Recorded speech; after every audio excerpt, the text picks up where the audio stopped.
கர்த்தருடைய நாமம் மகிமைப்படுவதாக. நம்முடைய வேதத்திலே சொல்லப்பட்டிருக்கிறது, நீங்கள் எனக்கு சாட்சிகளாய் இருப்பீர்கள் என்று சொல்லப்பட்டிருக்கிறது. அந்த சாட்சியின்படி ஆண்டவர் என்னுடைய வாழ்க்கையில் செய்த நன்மைகளை இந்த மீடியா வழியாக நான் பகிர்ந்து கொள்ளும்படி இந்த நாளிலே எனக்கு இந்த வாய்ப்பினை ஏற்படுத்தி கொடுத்த தேவனுக்கு நன்றிகளை எடுக்கிறோம். அதேபோல் இந்த வாய்ப்பை கொடுத்து வழிநடத்துகிற கிரைஸ்ட் காலிங் டிவிக்கு நன்றிகளை எடுக்கிறேன். அதேபோல் இதை ஆர்கனைஸ் செய்து இந்த ப்ரோக்ராமை செயல்படுத்துகிற அன்புள்ள சகோதரர் டேனியல் அவர்களுக்கு என் நன்றிகளை நான் தெரிவித்துக் கொள்கிறேன். கர்த்தருடைய நாமம் மகிமைப்படட்டும். இந்த நாளிலே உங்கள் முன்பாக இந்த சாட்சியை நான் பகிர்ந்து கொள்ள வந்திருக்கிறேன். வேதத்திலே கூட ஒரு வார்த்தை சொல்லப்பட்டிருக்கிறது. சங்கீதம் 118:17 சொல்லப்பட்டிருக்கிறது, கர்த்தர் எவ்வளவாயினும் தண்டித்தும் என்னை சாவுக்கு ஒப்பு கொடுக்கவில்லை. அவர் செய்த கிரியைகளை நான் சாவாமல் இருந்து விவரிப்பேன் என்று வார்த்தை சொல்லுகிறது. அதன்படி இந்த நாளிலும் ஆண்டவர் என்னுடைய வாழ்க்கையிலும் கூட அப்படி ஒரு ஜீவனுள்ள சாட்சியை எழுப்பியிருக்கிறார். அந்த சாட்சியை தான் இந்த நாளில் உங்கள் மத்தியில் நான் பகிர்ந்து கொள்ள இருக்கிறேன். அந்த சாட்சியை பார்க்கிற கேட்கிற அனைவரையும் ஆண்டவர் தாமே தம்முடைய சித்தத்தின்படி ஆசீர்வதிப்பாராக. அன்பானவர்களே, என்னுடைய பெயர் ஜான் செல்வராஜ். என்னுடைய ஒரிஜினல் பெயர் செல்வராஜ். என்னுடைய கிராமம், அதாவது ஊர், தமிழ்நாட்டிலே செங்கற்பட்டு டிஸ்ட்ரிக்டில் செங்கற்பட்டு டவுனுக்கு அருகாமையில் உள்ள சிதண்டி மண்டபம் என்கிற கிராமத்திலே நான் பிறந்து வளர்ந்தேன். சிதண்டி மண்டபம் என்று சொன்னாவே சிவதண்டி என்று அந்த காலத்தில் அழைக்கப்பட்டது. சிவனுக்குரிய கோயில்கள் அதிகமாக இருந்ததினாலே இந்த இடம் சிவதண்டி என்று அழைக்கப்பட்டது. இந்த ஊரிலே அதிகமான கோயில்கள் இருப்பதினால் இந்த ஊருக்கு இப்படி ஒரு பெயரும் வந்தது. இந்த கிராமத்திலே என்னுடைய குடும்பம், எங்கள் குடும்பத்துக்கு உரிய ஒரு 200 வருடங்களுக்கு மேலாக இருந்த ஒரு கோயிலை எங்களுக்கு குலதெய்வமாக ஏற்றுக்கொண்டு அதன்படி என்னுடைய மூதாதையர்கள், என்னுடைய குடும்பத்தினர் அதை வழிபட்டு அதன் வழியிலே நடந்து அதை பராமரித்து வந்திருக்கிறார்கள். என்னுடைய குடும்பம் ஒரு பக்தி வைராக்கியமுள்ள இந்து குடும்பம். இந்த விக்கிரக ஆராதனையிலும் மற்றும் கால நேரங்கள் பார்ப்பதிலும் அதேபோல் ஜாதகம் பார்ப்பது, இது போன்ற இந்த கலாச்சாரத்திலே நாங்கள் மூழ்கி வளர்ந்த ஒரு குடும்பம். நாங்கள் ஒரு பெரிய குடும்பம், மொத்தம் 8 பேர், 4 பிள்ளைகள், 4 பெண் பிள்ளைகள். அதில் நான் 7வது மகனாக என்னுடைய தந்தையாருக்கு நான் பிறந்திருக்கிறேன். இந்த கிராமத்திலே எங்களுக்கென்று லேண்ட்ஸ் வசதிகள், ஒரு நடுத்தர வசதி உள்ள குடும்பமாக இருந்து விவசாயம் செய்வது, அந்த விவசாயத்திலே கரும்பு பயிர் செய்வது, மற்ற நெல் பயிர் செய்வது, இது போன்ற பெரிய ஒரு விவசாய நிலையில் நாங்கள் வாழ்ந்து வந்தோம். அது மாத்திரமல்ல, என்னுடைய தகப்பனார் ஒரு நாடக ஆசிரியராகவும் இருந்திருக்கிறார். என்னுடைய பெரிய அண்ணன், அவர் கவர்மெண்ட்டில் வேலை செய்து அந்த தமிழ்நாடு கவர்மெண்ட்டில் வேலை செய்தவர். மற்ற அண்ணன்கள் இந்த விவசாயத்தையும் இந்த பம்பு செட்டுகளையும் கவனித்து அவர்கள் செய்து வந்தார்கள். அப்படி இந்த கிராமத்தில் நாங்கள் ஒரு பக்தி வைராக்கியம் உள்ள குடும்பமாக, இந்த கிராமத்துக்கு ஒரு பெரிய குடும்பமாக நாங்கள் வாழ்ந்து வந்தோம். நானும் அந்த குடும்பத்தில் பிறந்து வந்ததினாலே அந்த பக்தி வைராக்கியத்தில் நான் வாழ்ந்து வந்தேன். என்னுடைய குடும்பம் கிறிஸ்துவை விரும்பாத குடும்பம், கிறிஸ்தவத்தை ஏற்றுக்கொள்ளாத ஒரு குடும்பம். என்னுடைய சாட்சியை நான் சொல்வதற்கு முன்பாக என்னை பற்றி நான் கொஞ்சம் சொல்ல விரும்புகிறேன். நான் basically electronics and communication engineer படித்திருக்கிறேன். படித்து முடித்துவிட்டு திருவனந்தபுரத்திலே இருக்கிற விக்ரம் சாராபாய் ஸ்பேஸ் சென்டர் என்று சொல்லக்கூடிய ராக்கெட் தளத்திலே நான் வேலை செய்தேன். அங்கே நல்ல ஒரு வேலையை செய்துவிட்டு மீண்டும் ஆந்திர மாநிலத்திலே இருக்கிற ஸ்ரீ ஹரிகோட்டா என்று சொல்லப்படுகிற ராக்கெட் தளத்திலே நான் வேலை செய்துவிட்டு அதையும் விட்டு கடைசியாக தமிழ்நாட்டில் இருக்கிற செங்கற்பட்டு டிஸ்ட்ரிக்டில் இருக்கிற கல்பாக்கம் என்று சொல்லக்கூடிய இடத்திலே டிபார்ட்மெண்ட் ஆஃப் அட்டாமிக் எனர்ஜியிலே நான் வேலை செய்து வந்திருக்கிறேன். என்னுடைய மனைவி, அவங்க பெயர் மெர்சி யசோதா. அவங்க ஒரு டீச்சராக வேலை செய்திருக்காங்க. அவங்க போஸ்ட் கிராஜுவேட் படிச்சுட்டு பிஎட் படிச்சுட்டு தமிழ்நாடு ஸ்கூலில் சயின்ஸ் டீச்சராக அவங்க வேலை செய்திருக்கிறாங்க. அப்படி இந்த ஹைஸ்கூலில் வேலை செய்துவிட்டு கொஞ்ச நாள் கழித்து அந்த வேலையை விட்டுட்டு கல்பாக்கம் பகுதியில் உள்ள சிபிஎஸ்சி சென்ட்ரல் ஸ்கூலில் டீச்சராக வேலை செய்தவங்க. வேலை செய்து கொண்டே அவங்க ஊழியமும் செய்தவங்க. எனக்கு 2 பிள்ளைகள் உண்டு.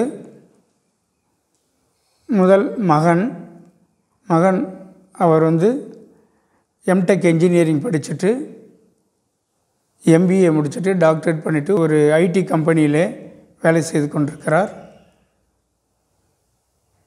அவருக்கு திருமணமாகி 3 வருடங்களாகிறது. அவருடைய மனைவி ஜெபா செர்லின், அவங்களுக்கு 2 வயதிலே ஒரு பெண் குழந்தை இருக்கிறது, பெயர் ஜெசிகா.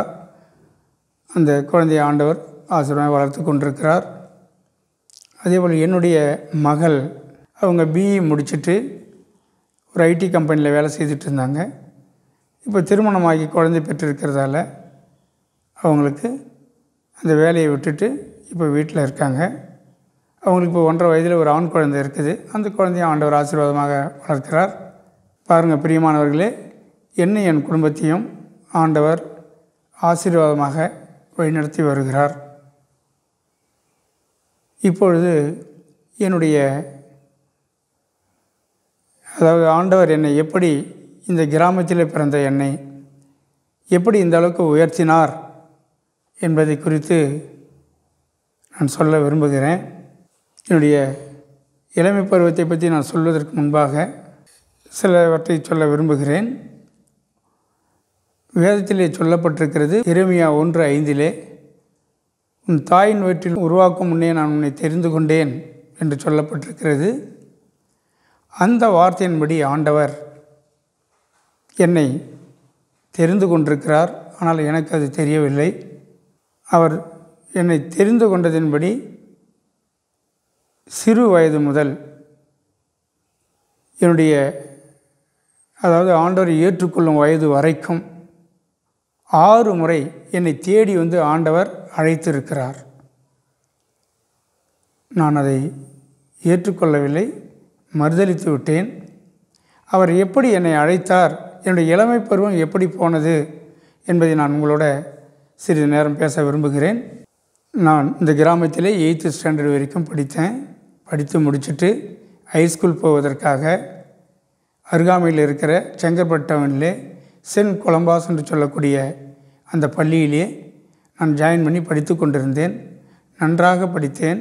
அப்பொழுது ஆண்டவர் இடத்திலிருந்து எனக்கு ஒரு முதல் காலிங் எனக்கு வருது.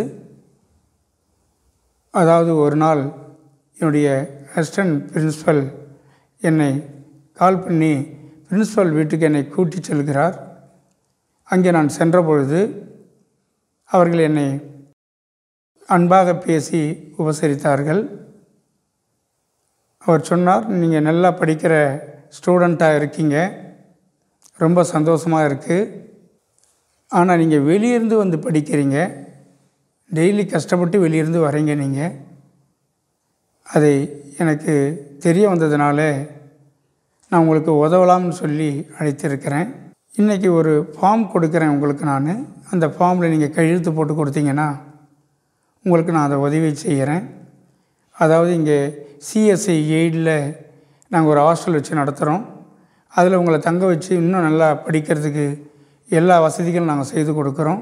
அதேபோல் மேற்படிப்புக்கு வேண்டிய சப்போர்ட் எல்லாவற்றையும் நாங்கள் கொடுக்குறோம் அப்படின்னு அவர் சொன்னார். நான் சொன்னேன், அந்த ஃபார்ம் எதுக்காக அப்படின்னு கேட்டேன். அவர் சொன்னார், ஆண்டவரை நீ ஏற்றுக்கொண்டு கிறிஸ்தவனாக மாறிவிட்டேன்னு சொல்லி எனக்கு சைன் பண்ணி கொடு. ஏன்னா அது போன்ற உதவிகள் நான் கிறிஸ்தவர்களுக்கு தான் செய்ய முடியும் அப்படி என்று சொன்னார். சொன்ன மாத்திரத்தில் நான் என்ன சொன்னேன், இந்த முடிவு என்னால் எதுவும் எடுக்க முடியாது, எங்கள் வீட்டில் தான் நான் பேசணும். எங்கள் வீட்டில் பேசிவிட்டு நான் சொல்கிறேன் சார்னு சொல்லிவிட்டு வந்துட்டேன். வந்த பிறகு என்னை வளர்த்தது எல்லாமே என்னுடைய அண்ணன் தான். அவரிடத்தில் நான் பேசுகிறேன். அவர் சொன்னார், நம்ம வீட்டுக்கு இதெல்லாம் ஒத்து வராது, கிறிஸ்தவம் என்பதே நமக்கு வேண்டாம். நான் அவரை ஃபீஸ் கட்டி படிக்க வைப்பதோ மேற்கொண்டு படிக்கிறதோ நான் படிக்க வைக்க போகிறேன். இதெல்லாம் நமக்கு ஒன்றும் தேவையில்லை, முடியாது என்று போய் சொல்லிவிடுன்னு சொல்லிட்டார் அவர். அப்படி சொன்ன உடனே மறுநாள் போயிட்டு பிரின்ஸ்பாலை பார்த்து நான் சார் எங்கள் வீட்டில் முடியாதுன்னு சொல்லிட்டாங்க அப்படின்னு சொன்னேன். சொன்னதற்கு அவர் சொன்னார், உனக்கு ஒரு வாய்ப்பு கொடுக்கப்பட்டது, இருந்தாலும் நீ அது ஏற்றுக்கொள்ளவில்லை, பரவாயில்ல, நல்லா படிக்கணும் அப்படின்னு சொல்லி என்னை அனுப்பி வைத்து விட்டார். ஹைஸ்கூல் படிப்பை முடித்து விட்டு அங்கே செங்கல்பட்டில் இருக்கிற ராஜேஸ்வரி வேதாச்சலம் ஆர்ட்ஸ் காலேஜ் அதில் பியூசி நான் படித்தேன். அதில் ஃபஸ்ட் குரூப் எடுத்து படித்தேன். ஏன்னா எனக்கு என்ன வாஞ்சேன்னு கேட்டிங்கன்னா, நான் ஒரு என்ஜினியர் ஆகணும் என்ற பெரிய வாஞ்சை. அதுக்காக நான் அதில் ஃபஸ்ட் குரூப் எடுத்து படித்தேன். அந்த வாஞ்சை எனக்கு எதுக்கு வந்ததுன்னா, என்னுடைய சகோதரர் தமிழ்நாடு கவர்மெண்ட்டில் சிவில் டிபார்ட்மெண்ட்டில் ஒர்க் பண்ணிகிட்டு இருந்தார். அந்த டிபார்ட்மெண்ட்டில் அந்த என்ஜினியருங்க நல்ல நிலையில் வாழ்ந்ததையும் அவர்கள் அந்த கஸ்டட் ஆஃபீஸர் என்று சொல்லக்கூடிய அந்த நிலையில் கையெழுத்து வாங்க போகும்போதெல்லாம் நான் போய் அவங்களாம் நின்று இருக்கேன், வாங்கியிருக்கிறேன். அதை பார்க்கும்போது நாமளும் ஒரு கஸ்டட் ஆஃபீஸராக ஆகணும், அதுக்கு எந்த வழியில் படிக்கணும் என்பதை நான் தெரிந்து கொண்டு என்ஜினியர் ஆக வேண்டும் என்ற ஒரே வாஞ்சியோடு அந்த ராஜேஸ்வரி வேதாச்சலம் ஆர்ட்ஸ் காலேஜில் நான் ஃபஸ்ட் குரூப் எடுத்து படித்தேன். படித்து முடித்து விட்டு சென்னைக்கு சென்று அங்கே இன்ஜினியரிங் ஜாயின் பண்ணி அங்கே படித்து கொண்டிருந்தேன். படித்து கொண்டிருக்கும்போது ஹாஸ்டலில் தங்கி படித்தேன். ஹாஸ்டலில் தங்கி படிக்கும்போது என்னுடைய எண்ணம் எல்லாம் எப்படியாக நன்றாக படிக்க வேண்டும், முன்னேற வேண்டும் என்ற ஒரு எண்ணம் எனக்குள்ளே இருந்ததால் நான் மாணவர் மத்தியிலிருந்து பலதரப்பட்ட காரியங்களை விலகியே இருந்தேன். எனக்கு எந்த விதமான ஒரு கெட்ட பழக்கத்தில் நான் சேராமல் அவர்களோடு கூடிக்கொண்டு நேரத்தை வேஸ்ட் செய்யாமல் அதிக நேரம் நான் படிப்பில் கவனம் செலுத்திக்கிட்டு இருந்தேன். அப்படி படித்து முடித்து விட்டு நான் வேலைக்காக காத்து கொண்டிருந்தேன். காத்து கொண்டிருக்கும் பொழுது என்னோட படித்தவங்கெல்லாம் எல்லா இடங்களையும் வேலை வாங்கிட்டாங்க. எனக்கு வேலை கிடைக்கல. ஒரு 8 மாத காலம் கடந்து போயிடுது. அப்பொழுது நான் என்ன செய்வது, ரொம்ப கஷ்டத்தோடு இருந்தேன். ஆனால் எனக்கு முதல் வேலையே எனக்கு நம்ம இந்தியாவில் ஒரு பெரிய டிபார்ட்மெண்ட், கேரள மாநிலத்தில் உள்ள திருவனந்தபுரத்தில் விக்ரம் சாராபாய் ஸ்பேஸ் சென்டர் என்று சொல்லக்கூடிய ராக்கெட் தளத்திலே எனக்கு வேலை கிடைத்தது. ஆனால் அந்த வேலை கிடைப்பதற்கு முன்னால் என்னுடைய பின்னாடி வாழ்க்கை எப்படி இருந்தது என்பதை இப்போ நான் ஒரு சிலதை சொல்ல விரும்புகிறேன். நான் கிராமத்தில் வாழ்ந்தபோது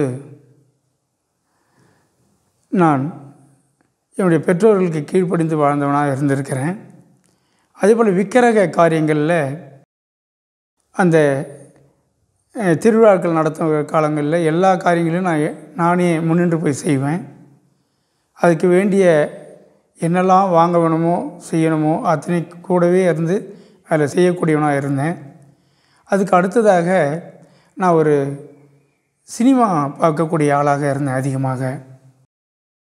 எம்ஜிஆர் படம் மாத்திரம்தான் பார்ப்பேன். அந்த எம்ஜிஆர் படம் பார்க்குறதில் அவர் சொல்கிற அந்த வார்த்தைகள் அந்த கைடாக நான் எடுத்துப்பேன். அதிகமாக சினிமா பார்க்குற பழக்கமும் எனக்கு இருந்தது.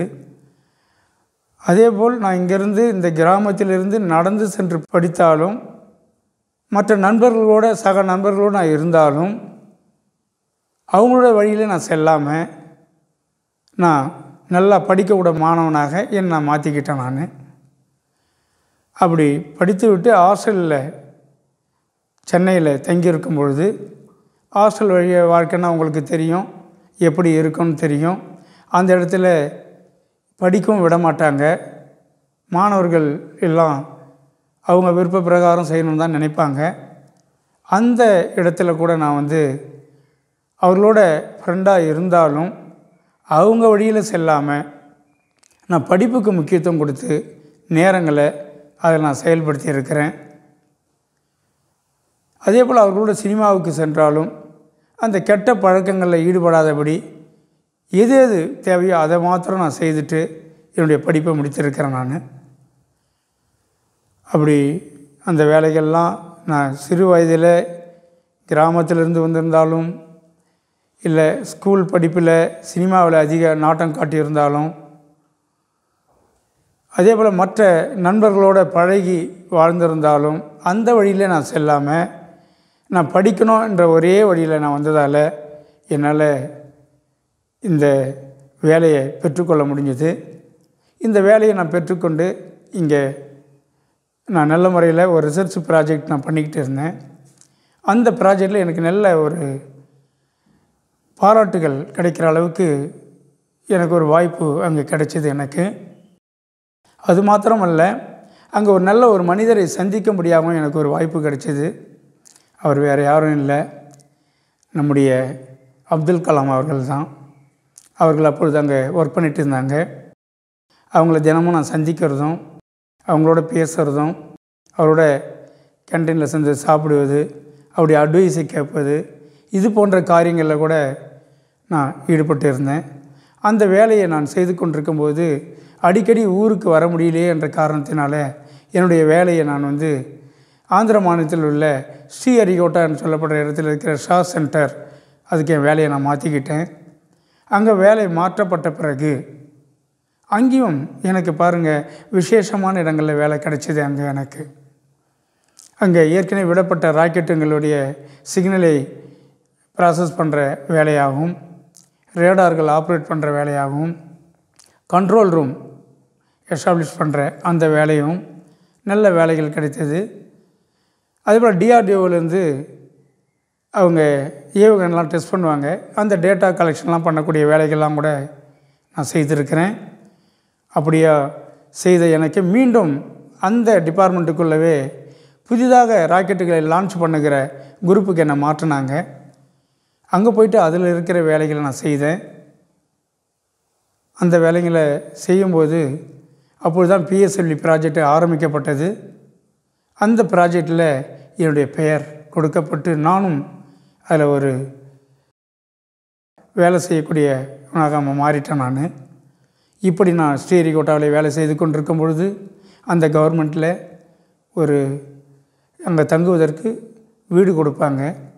நான் பேச்சுலராக இருந்ததால் ஷேரிங் அக்காமடேஷன் எனக்கும் என் கூட வேலை செய்த ஒரு என்ஜினியருக்கும் சேர்ந்து கொடுத்தாங்க. அந்த வீட்டில் நான் தங்கிக்கிட்டு இருந்தேன். அவரும் நானும் சேர்ந்து தங்கிட்டு இருந்தோம். தங்கிட்டு இருக்கும் பொழுது அவர் புதிதாக ஆண்டவரை ஏற்றுக்கொண்டு ஆண்டுக்குள்ளே இருக்கிற ஒரு ஆஃபீஸராக அவர் இருந்தார். அவர் டெய்லி ஆஃபீஸ் போயிட்டு வந்த உடனேயே அவர் வேதம் படிப்பார், பாட்டுகளை பாடுவார், கீபோர்டு வாசிப்பார், அழுது ப்ரேயர் பண்ணுவார், இயேசுவை பற்றி அறிவிச்சுக்கிட்டே இருப்பார். அது எனக்கு ஒரு உறுத்தலாக இருந்தது. அந்த இடத்துல என்ன இப்படி பண்ணுறாரு, நம்ம எப்படி இதில் ஃப்ரீயாக இருக்க முடியும் அப்படின்னு நினச்சிட்டு நான் டிபார்ட்மெண்ட்டுக்கு போயிட்டு இவரோடு தங்க முடியாது அப்படின்னு சொல்லிட்டு எழுதி கொடுத்துட்டேன். அப்போ அவங்க வேறு வீடு கொடுத்தாங்க. நான் வெளியே வந்துட்டேன். நான் அப்போ ஆண்டவர் இரண்டாவது முறையாக வேலை செய்கிற இடத்துலேருந்து என்னை அழைக்க முற்பட்டார். அதை நான் ஏற்றுக்கொள்ளவில்லை. அதை நான் நிராகரிச்சிட்டேன். ஏன்னு கேட்டால் எனக்குள்ள இந்த இந்து பக்தி வைராக்கியம்தான். அதுவும் தெய்வமாக இருந்தாலும் என்னுடைய தெய்வத்தை விட அது பெரிய தெய்வம் இல்லை அப்படின்னு நினச்சி அதை நான் நிராகரிச்சிட்டேன். இதுக்கு இடையில் இன்னொரு விஷயத்தையும் கூட நான் சொல்ல விரும்புகிறேன். நான் சென்னையில் படித்து கொண்டிருக்கும் பொழுது, அங்கே ஹாஸ்டலில் தங்கிட்டு இருக்கும்போது ஒரு மழை பெய்தது 10 நாட்களாக. அந்த மழையினால் காலேஜ் ஹாஸ்டலெல்லாம் லீவ் விட்டுட்டாங்க. அப்போது நான் புறப்பட்டு என்னுடைய கிராமத்துக்கு நான் வந்தேன். கிராமத்துக்கு வந்து தங்கியிருந்த பொழுது மறுநாள் காலையில் எழுந்து எங்களுக்கு பக்கத்தில் நிறைய மாடுகள், வண்டி மாடுகள், பசு மாடுகள், அது மாதிரி நிறைய ஒரு இருக்குது. அதை பார்க்கலான்னு சொல்லி போய்ட்டு அந்த ஷெட்டுக்குள்ளே போய் பார்த்து கொண்டு இருந்தேன். பார்த்துக்கிட்டு இருக்கும்போது என்னுடைய கையை வைத்து அந்த சுவர் மீது வைத்து நான் பேசிக்கிட்டு இருந்தேன். பேசிகிட்டு இருக்கும்போது ஒரு விஷப்பாம்பு என்ன கடிச்சிடுச்சு இந்த வில்லேஜில். அப்படி கடித்த பொழுது இங்கே வில்லேஜாக இருந்ததால் உடனடியாக எனக்கு ட்ரீட்மெண்ட் கொடுக்க முடியல. கொஞ்சம் லேட்டாக என்னை ஏற்றி கொண்டு போய் செங்கற்பட்டு கவர்மெண்ட் ஹாஸ்பிட்டலில் அட்மிட் பண்ணாங்க. அந்த நாள் முழுதும் அவர்கள் ட்ரீட்மெண்ட் கொடுத்தார்கள். கொடுத்து எந்த பலனும் இல்லாமல் என்னை காப்பாற்ற முடியாத நிலையில் என்னை அனுப்பிட்டாங்க. அதாவது நான் மரிச்சிட்டேன்னு சொல்லிட்டாங்க அப்படின்னு சொல்லி வெளியே அனுப்பிட்டாங்க. அப்போது மழை பெய்து கொண்டிருக்கிறது. என்னை வெளியே கொண்டு வந்து ஸ்ட்ரெச்சரில் வச்சுருக்காங்க. அப்போ இந்த ஹாஸ்பிட்டலோட டீன் விசிட்டிங்க்கு வரும்போது இது என்னென்னு கேட்டு, வழியில் வைக்கக்கூடாது, வேறு இடத்துல கொண்டு போய் வைங்க அப்படின்னா எந்த பெட்லேருந்து அனுப்பிச்சாங்களோ அந்த ஏரியாவில் கொண்டு போய் நீங்கள் வைங்க அப்படின்னு சொல்லியிருக்காங்க. அதன்படி அவங்க கொண்டு போய் அங்கே வைத்திருக்காங்க அந்த அதே பெட்டு இடத்துல. அப்போ இரவு நேரத்தில் டாக்டருங்க வந்து டியூட்டி மாறுறாங்க. ஒரு டாக்டர் அந்த இடத்துல வரார். அவர் கிறிஸ்தவராக இருப்பார்னு நினைக்கிறேன். அவர் வந்து இதை பற்றி விசாரிச்சுருக்கிறார். ஆமாம் முடிஞ்சிடுது, அது வெளியே அனுப்பிட்டாங்க, மழைக்காக நிறுத்தி வச்சுருக்கிறாங்க அப்படின்னு சொல்லியிருக்கிறாங்க. அவர் அந்த நேரத்தில் டீனோடு பேசி என்னுடைய ஹையர் படிப்புக்காக ஒரு டெஸ்ட்டு தேவைப்படுது, இந்த பாடியை நான் யூஸ் பண்ணிக்கலாம் ஒரு 2 மணி நேரத்துக்கு அப்படின்னு கேட்டிருக்கிறார். அதுக்கு அவங்க பர்மிஷன் கொடுத்ததால் இவர் எடுத்து அந்த இடத்துல சில டெஸ்ட்டுகளை பண்ணியிருக்கிறார். பண்ணும்போது ஒரு 2 மணி நேரத்தில் எனக்கு மீண்டும் உயிர் வந்திருக்கிறது அந்த இடத்துல. அவர் ஆச்சரியப்பட்டு மெடிக்கல் டீம் எல்லோரையும் கூப்பிட்டு பேசியிருக்கிறார். எல்லாம் ட்ரீட்மெண்ட்லாம் கொடுத்துருக்குறாங்க. ஒரு 3 நாள் அப்படி ட்ரீட்மெண்ட் கொடுத்த பிறகு எனக்கு உயிர் நல்ல முறையில் வந்து நான் பழிச்சுட்டேன். ஒரு 3 நாள் ஹாஸ்பிட்டலில் வச்சுட்டு என்னை வெளியே அனுப்புகிறாங்க. வெளியே அனுப்பும் பொழுது நான் அந்த டாக்டரை நேரில் போய் பார்த்து அவருக்கு அதை கண்ணீர் மல்க அவருக்கு நான் கைகளை கூப்பி, என் உயிரை என்னை காப்பாற்றிட்டீங்க, என் வாழ்நாள்லாம் உங்களை நான் மறக்க மாட்டேன், நன்றி டாக்டர் அப்படின்னு சொன்னேன் நான். அது அவருக்கு என் முதுகில் தட்டி கொடுத்து, தம்பி என்னால் அல்ல, நான் எதையும் செய்திடலை, என்னுடைய படிப்பு எதுவும் செய்திடலை, என் டாக்டர் தொழிலால் நான் உன்னை காப்பாற்றப்படலை, என்னுடைய காரியத்துக்காக உன்னுடைய பாடியை நான் டெஸ்ட் பண்ண தான் எடுத்தேன். ஆனால் ஆச்சரியமாக ஆண்டவர் உனக்கு உயிர் கொடுத்து விட்டார். இது ஒரு மிராக்கிள் நடந்தது. அதால் நீ நன்றி சொல்கிறதா இருந்தால் ஆண்டவர் இயேசுக்கு நன்றி சொல்லுங்கள், அதான் நல்லா இருக்கும் அப்படின்னு சொன்னார். நான் சொன்னேன், ஆண்டவர் இயேசுவும் தெரியாது, எனக்கு யாரையும் தெரியாது, என் உயிரை காப்பாற்றுறது நீங்கள் தான், நான் உங்களுக்கு தான் நன்றி சொல்வேன்னு சொன்னேன். இல்லை தம்பி, அது சரியாக இருக்காது, நீங்கள் ஆண்டவர் தேடுங்க, தேடிட்டு அவருக்கு நன்றி சொல்லுங்கள் அப்படின்னு சொல்லிட்டு போயிட்டார். இந்த காலிங் 3வது முறையாக ஆண்டவர் எனக்கு சொல்லியும் நான் ஆண்டவரை தேடவும் இல்லை, அவருக்கு நன்றியும் சொல்லலை. என்னுடைய பழக்க வழக்கங்களின்படி நான் என்னுடைய விருப்பத்தின்படி வாழ ஆரம்பிச்சிட்டேன். நான் அப்படியாக ஸ்ரீஹரிகோட்டாவில் நான் வேலை செய்து கொண்டிருக்கும் பொழுது அடிக்கடி என்னுடைய வீட்டுக்கு வருவது வழக்கம். நான் அதை மாதத்தில் ஒரு முறை வருவேன். அப்படி வரும்பொழுது என்னுடைய பழைய நண்பர், ஸ்கூலில் படித்த ஒரு பெண் நண்பர் நான் சந்திக்கிறேன். அவரை சந்திக்கும் பொழுது அவர் ஒயிட் ட்ரெஸ்ஸில் இருக்கிறார். அடையாறில், அதை சென்னையில் உள்ள அடையாறில் சிபிஎம் சர்ச்சில் அட்மெண்ட் அவங்க வெளியே பைபிளோடு வந்து நிற்கிறாங்க. என்னை பார்த்தோன்னே ரொம்ப நாள் கழித்து பார்க்குறதால ஓடி வந்து என்னிடத்துல அன்பாக பேசினாங்க. ஆனால் எனக்குள்ளே அவங்கள பார்த்ததுலேருந்தே எதுக்கு இவங்க ஒயிட் அண்ட் ஒயிட்டில் இருக்காங்க அப்படின்னு ஒரு பெரிய உறுத்தல் இருந்துக்கிட்டே இருந்தது. நான் அவங்கள பார்த்து கேட்டேன், நம்ம இதில் வந்து திருமணமாகி கணவன் மரிச்சிட்டா மட்டும்தான் வெள்ளை புடவை கட்டுவாங்க, நீ எதுக்கு இதை கட்டிக்கிட்டு வந்திருக்க அப்படின்னு நான் உரிமையாக கேட்டேன் அவங்கள. அவங்க மனதை நான் புண்படுத்தி இருந்தால் கூட அவங்க அதை சாதாரணமாக எடுத்துக்கொண்டு அவங்கள பற்றி அவங்க சொன்னாங்க. ஏன்னா அவங்க ஒரு தீவிர முருக பக்தர். அப்படிப்பட்டவங்க ஆண்டரை ஏற்றுக்கொண்ட விதத்தை எனக்கு சொன்னாங்க. சொல்லிவிட்டு எனக்கு சொல்கிறாங்க, நீங்களும் ஏற்றுக்கொள்ளுங்கன்னு கேட்க சொல்கிறாங்க. நான் உடனே கோபம் வந்து, எப்போ நீ ஆண்டவரை ஏற்றுக்கொண்டையோ இனிமேல்ட்டு உன்னுடைய ஃப்ரெண்ட்ஷிப்புக்கும் எனக்கும் எந்த கனெக்ஷனும் கிடையாது, இதுதான் லாஸ்ட்டுன்னு சொல்லிவிட்டு நான் வந்துட்டேன். அப்படியாக அந்த 4வது முறை ஆண்டவர் எனக்கு என்னுடைய நண்பர் மூலமாக அழைப்பு கொடுத்தும் அதை நான் ஏற்க மறுத்துட்டேன். அப்படி மீண்டும் நான் ஸ்ரீஹரிகோட்டாவில் கொஞ்ச நாள் வேலை செய்துவிட்டு என்னுடைய குடும்ப காரணத்தின் நிமித்தமாக எனக்கு திருமணம் அரேஞ்ச் பண்ணிட்டாங்க.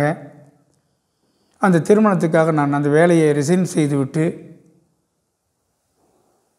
இங்கே தமிழ்நாட்டில் இருக்கிற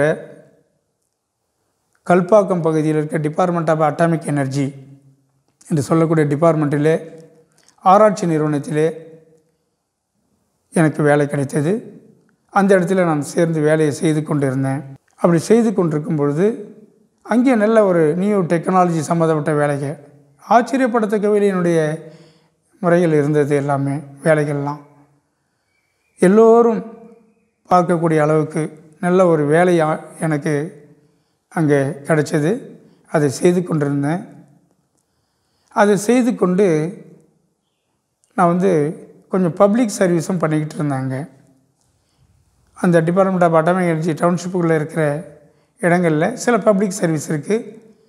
அந்த இதுங்களில் நான் செய்துக்கிட்டு இருந்தேன். அது எந்த மாதிரி சர்வீஸ்ன்னு கேட்டிங்கன்னா, அந்த டவுன்ஷிப்புக்குள்ளே இருக்கிற kindergarten school, creche, cable TV, இந்த 3 இதுங்களில் கிண்டர் கார்டன் ஸ்கூலில் எப்படி பிள்ளைங்களை புதிய எஜுகேஷன் சிஸ்டத்தை கொண்டு வந்து அவங்களுக்கு கற்றுக் கொடுப்பது,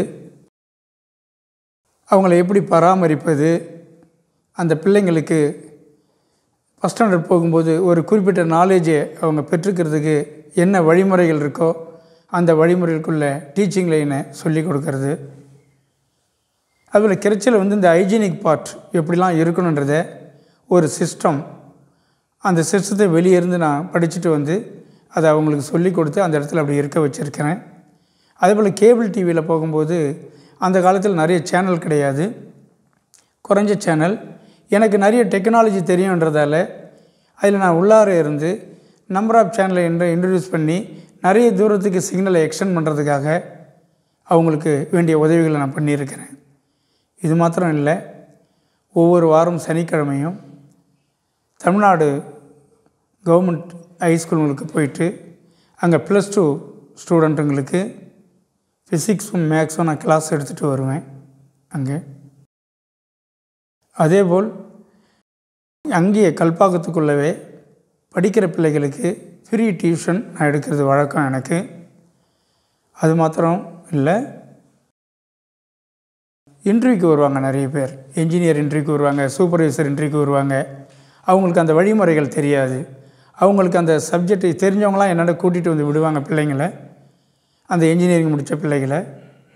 இல்லை சூப்பர்வைசருக்கு படித்த அந்த டிப்ளமோ பிஎஸ்சி படித்த பிள்ளைகளை, எம்எஸ்சி படித்த பிள்ளைகளை, அந்த சப்ஜெக்டில் எனக்கு என்னுடைய சப்ஜெக்டான காரியங்கள் இருந்தால் அதை முழுமையாக அவங்களுக்கு சொல்லிக் கொடுத்து அந்த இன்டர்வியூ மாடலை அவங்களுக்கு சொல்லிக் கொடுத்து அவங்கள ட்ரெயின் பண்ணி அனுப்புவேன். அதன் வழியாக நிறைய பேர் பலனடைஞ்சிருக்காங்க. இப்படி நான் வந்து அந்த இடத்துல அந்த கல்பாக்கம் ஏரியாவில் மற்ற எல்லோருக்கும் எல்லா காரியங்களும் சேர்ந்து செயல்படக்கூடியவனாக வாழ்ந்து வந்தேன். எனக்கு இங்கே கல்பாக்கத்தில் வந்த பிறகு தான் திருமணம் அரேஞ்ச் பண்ணப்பட்டது. அந்த திருமணம் வந்து எனக்கு ஓரளவுக்கு நல்ல வேலையில் இருந்தாலும் இல்லை வசதி வாய்ப்புகள் இருந்தால் கூட அதன் முறைப்படியில் நான் வந்து பெண்ணை தேர்ந்தெடுக்கலை. எனக்கு பிடித்த ஒரு ஏழை குடும்பத்திலிருந்து அவங்கள நேசித்து அவங்கள நான் வந்து எனக்கு திருமணம் செய்து கொள்ளணும்னு நான் வந்து என் வீட்டில் சொன்னேன். என் வீட்டில் சொன்னதால் அவங்க என்னை எதிர்த்தும் வேண்டாம்னு சொல்லியும் பேசினாங்க. ஆனால் நான் சொல்லிட்டேன், எனக்கு இப்படி தான் வேணும், இந்த குடும்பம் தான் வேணும், அவங்க ஏழையாக இருந்தாலும் அந்த குடும்பங்கள் தான் வேணும் அப்படின்னு நான் சொல்லிட்டேன். நான் சொன்ன பிறகு என் வீட்டில் இருந்தவங்க போய்ட்டு பார்த்து பேசி எனக்கு அரேஞ்சு மேரேஜ் தான் நடந்தது. நடந்த கல்பாக்கத்தில் நான் செங்கற்பட்டில் கொஞ்ச நாள் தங்கியிருந்தேன். அதுக்கடுத்து கல்பாக்கம் நகரியத்தில் தங்கி கொண்டிருந்தேன். தங்கி கொண்டிருக்கும்போது அங்கே வீடுகள்லாம் எனக்கு அலாட் பண்ணுவாங்க. அதாவது இப்போ ஒரு லெவல் வீட்டில் இருக்குன்னா அடுத்த லெவல் வரும்போது அடுத்த லெவல் ஹையர் டைப் வீடு கொடுப்பாங்க. அந்த வீடு கொடுக்கும்போது குடும்பத்தை அங்கே அந்த வீட்டுக்கு நான் மாற்றி அங்கே வாழ்ந்து கொண்டு இருந்தோம். அங்கே வாழ்ந்து கொண்டு ஒரு வருட காலம் இருக்கும்பொழுது பிள்ளைகள் எனக்கு பிறந்தாங்க. என்னுடைய மனைவி பெயர் யசோதா. அந்த நேரத்தில் அவங்க ஆண்டவரை ஏற்றுக்கொண்ட பிறகு மெர்சி யசோதான்னு சொல்லப்பட்டிருந்தது. எனக்கு பிள்ளைகள் பிறந்தாங்க. பிள்ளைகள் பெயர் வந்து பிரதீப், பிரியங்கா அப்படின்னு பேர். அவங்க 2 பேருடைய பெயர் வந்து அவங்க அங்கேயே தான் படித்தாங்க எல்லாமே. அப்படி நாங்கள் சந்தோஷமாக குடும்பமாக வாழ்ந்து கொண்டு இருந்தோம். வாழ்ந்து கொண்டு இருக்கும்போது நான் வந்து ஆரம்பத்திலேருந்தே கொஞ்சம் ஸ்ட்ரெயிட்டாக நேர்மையாக வாழணும், நன்மைகள் செய்யணும் என்ற காரியத்தில் நான் கொஞ்சம் அதிகமாக இருந்தேன். அந்த காலகட்டத்தில் ஒரு 2-3 பேரை ஏழை பிள்ளைங்களை எடுத்து படிக்க வைக்க நான் முயற்சி செய்து படிக்க வச்சுருக்கிறேன். அவங்க ஓரளவுக்கு இன்ஜினியரிங் போய் நல்ல வேலை செய்து நல்ல நிலையில் இன்றைக்கி இன்ஜினியராக கூட இருக்காங்க. அப்படி படிக்க வைத்து நாங்கள் சந்தோஷமாக வாழ்ந்துக்கிட்டு இருந்த காலத்தில் என்னுடைய குடும்பத்தில் நாங்கள் சந்தோஷமாக இருந்த காலம் அது.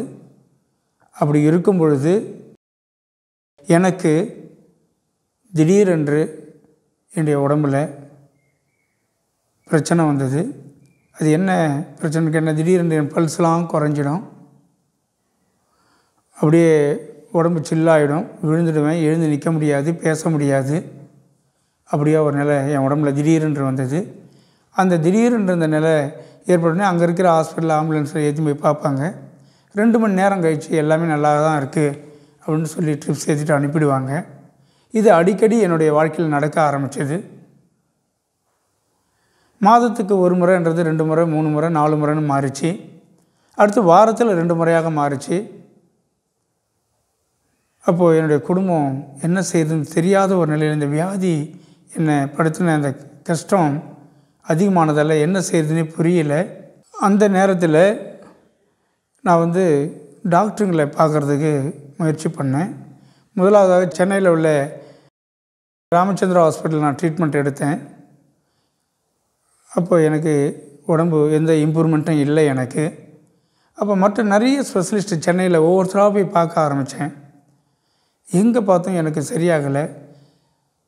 அதே போல் சைக்காட்ரிஸ்ட்டு கூட ராமச்சந்திரா ஹாஸ்பிட்டலில் போய் பார்த்தேன். அவங்க சொல்லிட்டாங்க, உங்களுக்கு இந்த ப்ராப்ளம் இல்லை, அதெல்லாம் இந்த பக்கம் வராதிங்கன்னு சொல்லிட்டாங்க. கடைசியாக அப்போலோ ஹாஸ்பிட்டலில் முழுமையாக எல்லா டெஸ்ட்டும் எனக்கு பண்ணாங்க. நியூரோ டெஸ்ட், தலைக்கு உள்ளது அத்தனையும், ஸ்கேன், இஇஜி, பிளட் டெஸ்ட் அத்தனையும் எனக்கு பண்ணாங்க. பண்ணி கடைசியில் அவங்க சொன்ன வார்த்தை, நியூராலஜிஸ்ட் சொன்ன வார்த்தை, பெரிய வியாதியாக அவங்க உடம்புல எதுவும் இல்லை, ஏன் இப்படி நடக்குதுன்னு தெரியல, இருந்தாலும் இந்த மாத்திரையை சாப்பிடுங்க அப்படின்னு கொடுத்து அனுப்புனார். அந்த மாத்திரையை நான் சாப்பிட்டு ஒரு 3 நாட்களுக்கு ரொம்ப சீரியஸாக என்னுடைய உடம்பு போயிடுது. அதால் அவரை மீண்டும் போய் நான் கன்சல்ட் பண்ணும்போது, அந்த மாத்திரையை நிறுத்திடுங்க, உங்களுக்கு அப்பப்போ என்ன மாத்திரை உங்கள் ஹாஸ்பிட்டலில் கொடுக்குறாங்களோ அதையே சாப்பிட்டுட்டு வாங்க, நீங்கள் சரியாயிடுவீங்க அப்படின்னு சொல்லி என்னை விட்டுட்டார். அதாவது எப்படி சொல்லலான்னா, டாக்டருங்க கைவிட்டுட்டாங்க என்னை.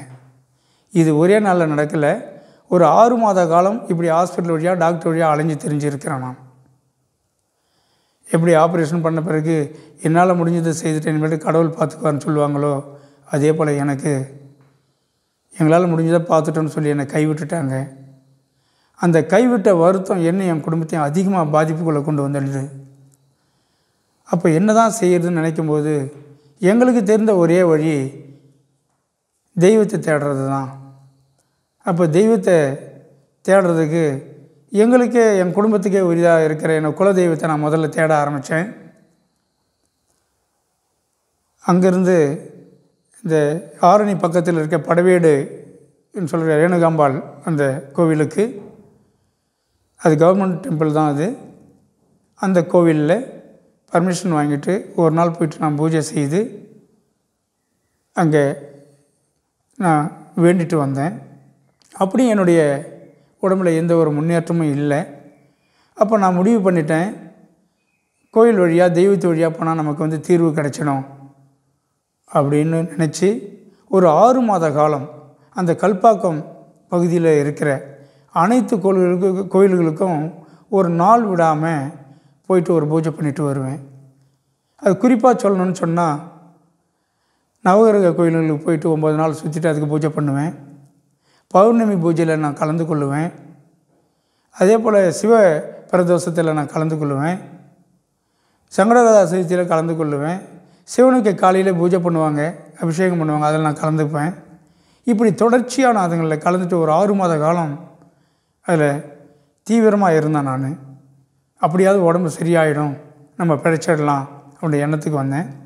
அதே நேரத்தில் என் உடம்புக்கு நான் ட்ரீட்மெண்ட் எடுத்துக்கிட்டு வரும்போது என் உடம்பு நாளுக்கு நாள் குறைந்து கொண்டே இருந்தது. ரொம்ப அதிகப்படியாக பிரச்சனை கூடிக்கொண்டே இருந்தது.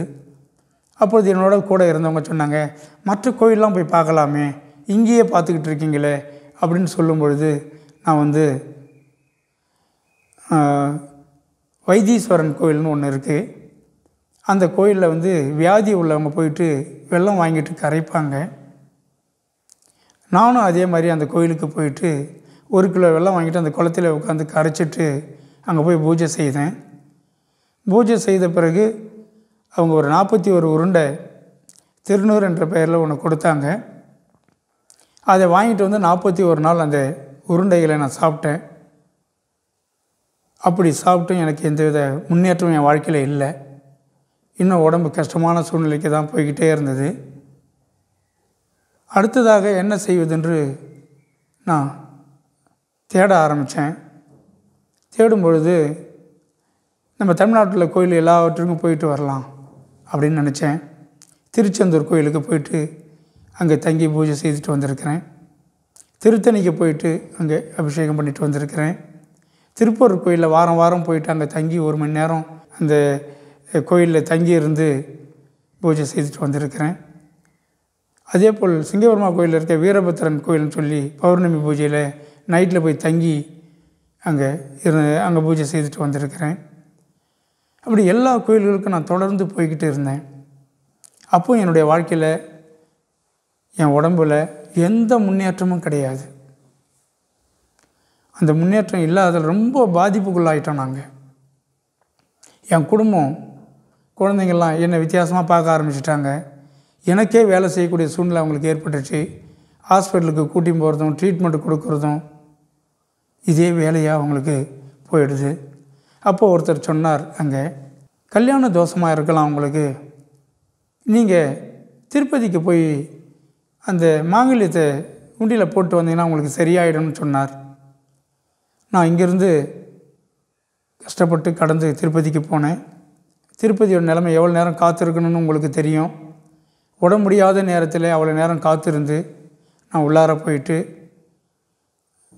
அந்த கோயிலுக்குள்ளே நான் பார்த்துட்டு அந்த உண்டியல் பக்கத்தில் ஒரு மஞ்சள் கயிறு எடுத்து என்னுடைய மனைவிக்கு கட்டிட்டு அந்த தாலியை அப்படியே எடுத்து அதிலிருந்து அத்தனையும் அப்படியே அந்த உண்டியலில் போட்டுட்டு நான் கூட்டிக்கிட்டு வந்தேன். கூட்டிகிட்டு வந்து கொஞ்ச நாள்லேயும் எனக்கு எந்த தோஷமும் நீங்கலை, எந்த வியாதியும் போகலை. எனக்கு ரொம்ப கஷ்டமாயிட்டேன் நான். இதுக்கு என்ன தான் முடிவு அப்படின்போது என்னோடய நண்பர்கள் அங்கே இருக்கிறவங்க எல்லாம் தெரிந்தவங்க இவங்கெல்லாம் சொல்கிறாங்க, நீங்கள் உங்களுடைய குடும்பத்திலிருந்து பாவமாக இருக்கலாம், இல்லை சாபமாக இருக்கலாம் உங்களுக்கு. அதால் நீ இப்படிப்பட்ட கஷ்டங்களை உங்கள் வாழ்க்கையில் வந்துக்கிட்டு இருக்குது. நீங்கள் காசிக்கு போனீங்களா உங்கள் பாவம் தீர்ந்துடும் அப்படின்னு சொன்னாங்க. அப்போது காசிக்கு போகிறதுக்காக பிளான் பண்ணி காசிக்கு ஒரு டீமாக நாங்கள் போனோம். போயிட்டு காசியில் அந்த கங்கையில் அப்போது முதலைகள் பிரச்சனை அதிகமாக இருந்து கூட அதில் குளிக்கக்கூடாதுன்னு சொல்லி கூட நான் இறங்கி அந்த கங்கையில் குளிச்சுட்டு அங்கே பூஜை செய்துட்டு அங்கே தங்கிட்டு வந்திருக்கிறேன். அதுக்கு அடுத்த நாள் ரிஷிகேஷுக்கு போயிட்டு அந்த மலை அடிவாரத்தில் விடியற் காலையில் அந்த இதில் மூழ்கி எழுந்து அங்கே பூஜை செய்துட்டு வந்திருக்கிறேன். ஹரித்வார் போயிட்டு அந்த ஆற்றில் குளித்து நான் பூஜை செய்துட்டு வந்திருக்கிறேன். திரிவேணி சங்கமத்தில் அந்த சுயல் ஆற்றில் நான் விளக்கேற்றி பூஜை செய்திருக்கிறேன். இவ்வளவும் செய்துட்டு கடந்து வந்தேன். அப்போ கூட என்னோடய உடம்புல முன்னேற்றம் இல்லை. நாளுக்கு நாள் இன்னும் ரொம்ப கஷ்டத்தில் நான் போய்கிட்டு இருக்கிறேன். ஒரு வியாதிஸ்தை நான் மாறிட்டேன். எனக்கு உதவி செய்ய ஆள் இல்லாத நிலைமைக்கு நான் மாறிட்டேன். இப்போ என்ன செய்கிறது அப்படின்னு ரொம்ப கஷ்டத்தோடு இருக்கும் பொழுது என்னுடைய ஆண்டவர் இடத்துலேருந்து எனக்கு 5வது காலிங் வருது. எனக்கு நம்பிக்கையான ஒரு கிறிஸ்தவ குடும்பம் என் வீட்டுக்கு வராங்க. வீட்டுக்கு வந்து என்னை விசாரிக்கிறாங்க. இவ்வளோ கஷ்டப்படுறீங்களே, நீங்கள் ஆண்டவரை ஏற்றுங்க. ஆண்டவரை ஏற்றுக்கிட்டிங்கன்னா உங்கள் பிரச்சனைலாம் தீர்ந்துடும். டாக்டர்கள் கைவிட்டிருக்காங்க. நீங்கள் எல்லா கோயிலும் தெரிஞ்சுக்கிட்டு இருக்கீங்க. ஆனால் உங்களுக்கு இன்னும் சுகம் கிடைக்கல. வேலை கெட்டு போகுது, குடும்பம் கஷ்டமாக இருக்குது. என்ன செய்வீங்க? அதாவது ஆண்டவரை ஏற்றுங்க, கண்டிப்பாக ஆண்டவர் உங்களுக்கு சுகம் கொடுப்பாருன்னு சொன்னாங்க. நான் உங்களுக்கு பரவாயில்ல, நீங்கள் போயிட்டு வாங்க அப்படின்னு சொல்லி அந்த சூழ்நிலையில் கூட, முடியாத சூழ்நிலையில் கூட நான் ஆண்டவரை ஏற்றுக்கொள்ளாமல் அவங்கள அனுப்பி வைத்துட்டேன். அப்படியாக 5வது முறை ஆண்டவரை நான் அழைத்தும் என் சூழ்நிலைகள் மோசமான நிலையில் இருந்து கூட அந்த பக்தி வைராக்கியம், இந்து கலாச்சாரத்தில் இருக்க அந்த பக்தி வைராக்கியத்தை நான் பெருசாக எடுத்துக்கிட்டு அந்த இடத்துல நான் முடியாதுன்னு சொல்லிட்டேன். அடுத்ததாக எனக்கு என்ன செய்வது என்ற அதே கோணத்தில் நான் போய்கிட்டு இருக்கிறேன். எனக்கு தெரிந்த ஒரு நல்ல நண்பர், என்னோட கூட எப்பவும் இருக்கக்கூடியவர், அவர் சொன்னார், பெயர் சொல்ல விரும்பலை அவரை. அவர் இது மாந்திரிகமாக இருக்கும், இவ்வளோ செய்தும் சரியாகலைன்னு சொன்னால் மாந்திரிகமாக தான் இருக்கும், நீங்கள் மாந்திரிகத்தை மந்திரக்காரங்களை பார்த்தீங்கன்னா சரியாயிடும்னு சொன்னார் எனக்கு. சார் நீங்களே எனக்கு அரேஞ்ச் பண்ணுங்கன்னு அவரை கேட்டேன். அவர் முதல்ல சென்னையில் ராயபுரத்தில் இருக்கிற மந்திரவாதியிடம் என்னை அழைத்து சென்றார். அங்கே நிறைய பொருட்கள் வாங்கப்பட்டது. இரவிலே சுடுகாட்டில் வைத்து எனக்கு பலியிட்டு பூஜை செய்தார்கள். செய்து நான் வீட்டுக்கு திரும்பி வந்தேன். திரும்பி வரும்பொழுது என்னுடைய உடம்பில் ஒரு 3 நாட்கள் நார்மலாக இருந்தது. அடுத்து பார்த்திங்கன்னா பழையபடியே ஆகிடுது. எனக்கு அதில் எந்த ஒரு மாற்றமும் ஏற்படலை. ஆனால் என் மனதில் ஒன்று தோன்றியது, இது வழியாக போனால் சரியாகும் போல் தெரியுது, 3 நாள் நல்லா இருந்தது, அடுத்த மந்திரவாதியை பார்க்கலாம் அப்படின்னு சொல்லிட்டு அரக்கோணம் பகுதியில் இருக்கிறார் ஒருத்தர், ஒரு கிராமத்தில். அவர் ரொம்ப பாப்புலரான மந்திரவாதி. அவரிடத்துல நானும் என் அண்ணனும் போயிட்டு அங்கே பார்க்குறோம். அவர் விளக்கு வைத்து பார்த்துவிட்டு சொல்கிறார், உனக்கு பிரம்ம மந்திரத்தில் செய்வினை செய்து வைத்திருக்கிறார்கள், அது என்னால் கூட எடுக்க முடியாது, அதுக்கு வேண்டிய பூஜையை நான் உனக்கு ஆரம்பித்து வீட்டில் கொடுக்குறேன், ஒரு 6 மாத காலம் அந்த பூஜையை செய்துக்கிட்டு வந்தீங்கன்னா அது மனம் இறங்கும், அப்பொழுது நான் அதை விடுதலை பண்ணி உன்னை சரி பண்ணிடுறேன், பொருளெல்லாம் நீயே தான் வாங்கிக்கணும், பூஜையெல்லாம் நீ தான் செய்துக்கணும், ஆனால் இப்போது எனக்கு 50,000 கொடுத்துருங்க, அப்போ அன்றைக்கி 6 மாதம் கழித்து 50,000 கொடுத்துருங்கன்னு சொன்னார். என்னுடைய பிரதர் அதை ஒத்துக்கிட்டார். ஆனால் நான் சொல்லிட்டேன், 6 மாத காலம் என்னால் இப்போ இருக்கிற சூழ்நிலை பூஜைலாம் பண்ண முடியாது, அதில் தேவையில்லைன்னு சொல்லிவிட்டு நான் வந்துட்டேன். வந்துவிட்ட பிறகு மரக்காணம் பகுதியில் காணப்படுற முட்டுக்காடுன்னு சொல்லப்படுகிற இடத்துல ஒரு மந்திரவாதி இருந்தார். அவரை போய் பார்த்து ஒரு நாள் இரவில் எல்லா பொருள்களையும் வாங்கி சென்று அவரும் அந்த சுடுகாட்டில் தான் வைத்து பலியிட்டு எனக்கு செய்தார். செய்து காலையில் தான் அனுப்பினார். அப்படி செய்து கூட எனக்கு என் உடம்புல முன்னேற்றம் இல்லை. அப்போ அதை தொடர்ந்து இன்னும் பல மந்திரவாதிகளை பார்க்க ஆரம்பித்தேன். அது குறிப்பாக சொல்லணுன்னா கீழ்ப்புத்துப்பட்டு ஒருத்தரை பார்த்தேன் அங்கே நான், பாண்டிச்சேரி பக்கத்தில். அதுக்கடுத்து உத்திரமேரூர் பக்கம் ஒரு மந்திரவாதி வந்து ஒரு பெரிய பலியிட்டு எனக்கு செய்தார். அப்போது எனக்கு சரியாகலை. கடைசியாக செங்கற்பட்டில் இருக்கிற ஒரு மந்திரக்காரரை என்னுடைய சகோதரர் ஒருவர் மூலமாக அவரிடத்தில் போய் பேசி, எப்படியாவது என் தம்பியை நீங்கள் காப்பாற்றிடுங்க அப்படின்னு கேட்ட பிறகு அவர் ஒத்துக்கொண்டதுனால என்னை அந்த கோயிலுக்கு அழைச்சிட்டு போகிறாங்க. அந்த கோயிலுக்கு போனதும் அவர் சொன்னார், 9 நாட்கள் இங்கே தங்கியிருக்கணும், 9 நாட்கள் நான் பூஜை செய்வேன் அப்படின்னு சொன்னார் அவர். அந்த 9 நாட்கள் அங்கே தங்கும் பொழுது என்னுடைய வாழ்க்கையில் நான் எதிர்பாராத சில காரியங்கள்லாம் நடந்தது. மனிதங்க செத்துட்ட அந்த எலும்புங்களை மாலையாக கட்டி என்னுடைய கழுத்தில் போட்டு அந்த கோயிலில் என்னை உட்கார வச்சார். நான் ரொம்ப வேதனைப்பட்டேன். இந்த உயிரை காப்பாற்றுறதுக்காக இப்படிலாம் அவமானப்படணுமா அப்படின்னு நான் வந்து ரொம்ப வேதனையோடு அந்த இடத்துல என்ன செய்யுதுன்னு புரியாத நிலையில் அவர் சொன்னபடி கேட்டுக்கிட்டு இருந்தேன். 9 நாளும் இரவில் சுடுகாட்டுக்கு நைட்டு 12 மணிக்கு கூட்டின்னு போயிட்டு அவர் பூஜை செய்வார், கூட்டின்னு வந்து கோயிலில் விட்டுடுவார். இப்படியாக தொடர்ந்து நடக்கும்போது கடைசி நாளில் ஒரு பெரிய உருவம் செய்து அந்த உருவத்துக்கு சொல்லக்கூடாத சில வஸ்துக்களை வைத்து அவர் பூஜை செய்தார். பூஜை செய்த பிறகும் எனக்கு அதில் முன்னேற்றம் அந்த நாளில் வரல. மீண்டும் கடைசியாக சுடுகாட்டில் கொண்டு போய் அவர் 12 மணிக்கு பூஜை செய்து கொண்டிருக்கிறார். அப்பொழுது என் உடம்பு ரொம்ப மோசமான நிலைமைக்கு போயிடுது.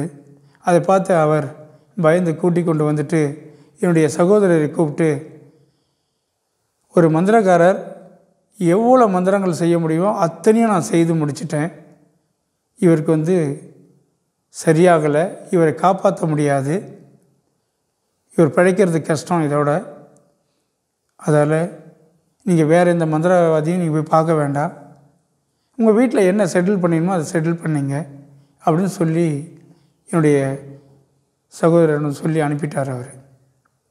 நான் வீட்டுக்கு வரும்போது ஒரு கஷ்டமான உணர்வோடு, நம்ம மரிச்சிட போகிறோம், இனிமேல்ட்டு எங்கேயும் போக முடியாது, இவ்வளோ தான், கோயிலெல்லாம் பார்த்துட்டோம், தெய்வங்கள்லாம் கைவிட்டுடுது, அதே இடத்துல டாக்டர்லாம் கைவிட்டுட்டாங்க, மந்திரவாதிகளும் கைவிட்டுட்டாங்க, வேறு எங்கே போகிறது நாம், அப்போ நம்முடைய முடிவு கண்டிப்பாக நம்ம இறந்துடுவோம். அந்த வருத்தத்தில் நான் வந்து சோர்வோடு ஒவ்வொரு நாளையும் கடத்த ஆரம்பித்தேன். அந்த சூழ்நிலை என் மனைவி வந்து ரொம்ப கஷ்டப்பட்டாங்க. நான் இந்த சூழ்நிலையும் அவங்கள தேற்றினேன், பயப்படக்கூடாது, நான் மரிச்சிடுறதுக்காக நீங்கள் பயப்படக்கூடாது, தைரியமாக இருக்கணும் அப்படின்னு அவங்களுக்கு எவ்வளோ சொல்லியும் கேட்கல. அவங்களும் என்ன மாதிரியே ரொம்ப டல்லாக மாறிட்டு கஷ்டமாக மாறிட்டாங்க. அப்போது எனக்கு ஒரு எண்ணம் வந்தது, பிரம்ம மந்திரம்னு சொன்னாங்களே, அப்போ அதில் ஒரு தடவை கடைசியாக பார்த்துடலாமே அப்படின்னு சொல்லிட்டு கேரளாவிலேருந்து நம்பூதிரிகளை கூப்பிட்டு செய்யலாம் அப்படின்னு சொல்லி ஒருத்தர் வழியாக நான் அப்ரோச் பண்ணேன். அவர் என்ன சொன்னார்னா, அங்கே தேவையில்லை, கேரளாவில் பகவதி அம்மன் டெம்பிள் இருக்குது, அந்த கோயிலுக்கு போனால் எல்லா கட்டுகளும் அருந்துடும், எல்லா பிசாசும் போயிடும், எல்லா செய்வினை காரியங்களும் போயிடும், அதால் நீங்கள் அங்கே போயிட்டு வரலாம் அப்படின்னு சொன்னாங்க. அப்போ நான் சீரியஸான நிலைமையில் இருந்ததால் டாக்டரோட அதாவது ட்ரிப்ஸு அந்த மெடிக்கல் பேக்கப்போடு நான் இங்கேருந்து அங்கே புறப்பட்டு போனேன். அங்கே போன பிறகு அங்கே ரெக்கமெண்டேஷனில் மேல் சாந்தியை பார்க்கும்படியாக எனக்கு அறிமுகம் செய்து வைத்தாங்க. அவர் அந்த இரவில் நடக்கிற அந்த குருதி பூஜையில் என்னை கலந்து கொள்ள வச்சாங்க.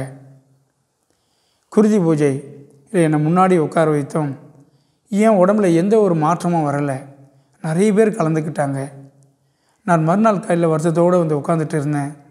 அந்த மேல் சாந்தி அந்த கோயிலில் பூஜையை முடித்து விட்டு என்னை வந்து பார்த்தார், தம்பி வந்தவங்க எல்லோருக்கும் சரியாச்சு, உனக்கு மட்டும் சரியாகலை, அதனால் உன்னை காப்பாற்றுறது ரொம்ப கஷ்டம் அப்படின்னு சொல்லிட்டு என் கூட வந்தவங்க கையில் வேணா இவர் இந்த கோயிலில் விட்டுட்டு போயிடுங்க, வேறு வழி கிடையாது அப்படின்னு சொன்னார்.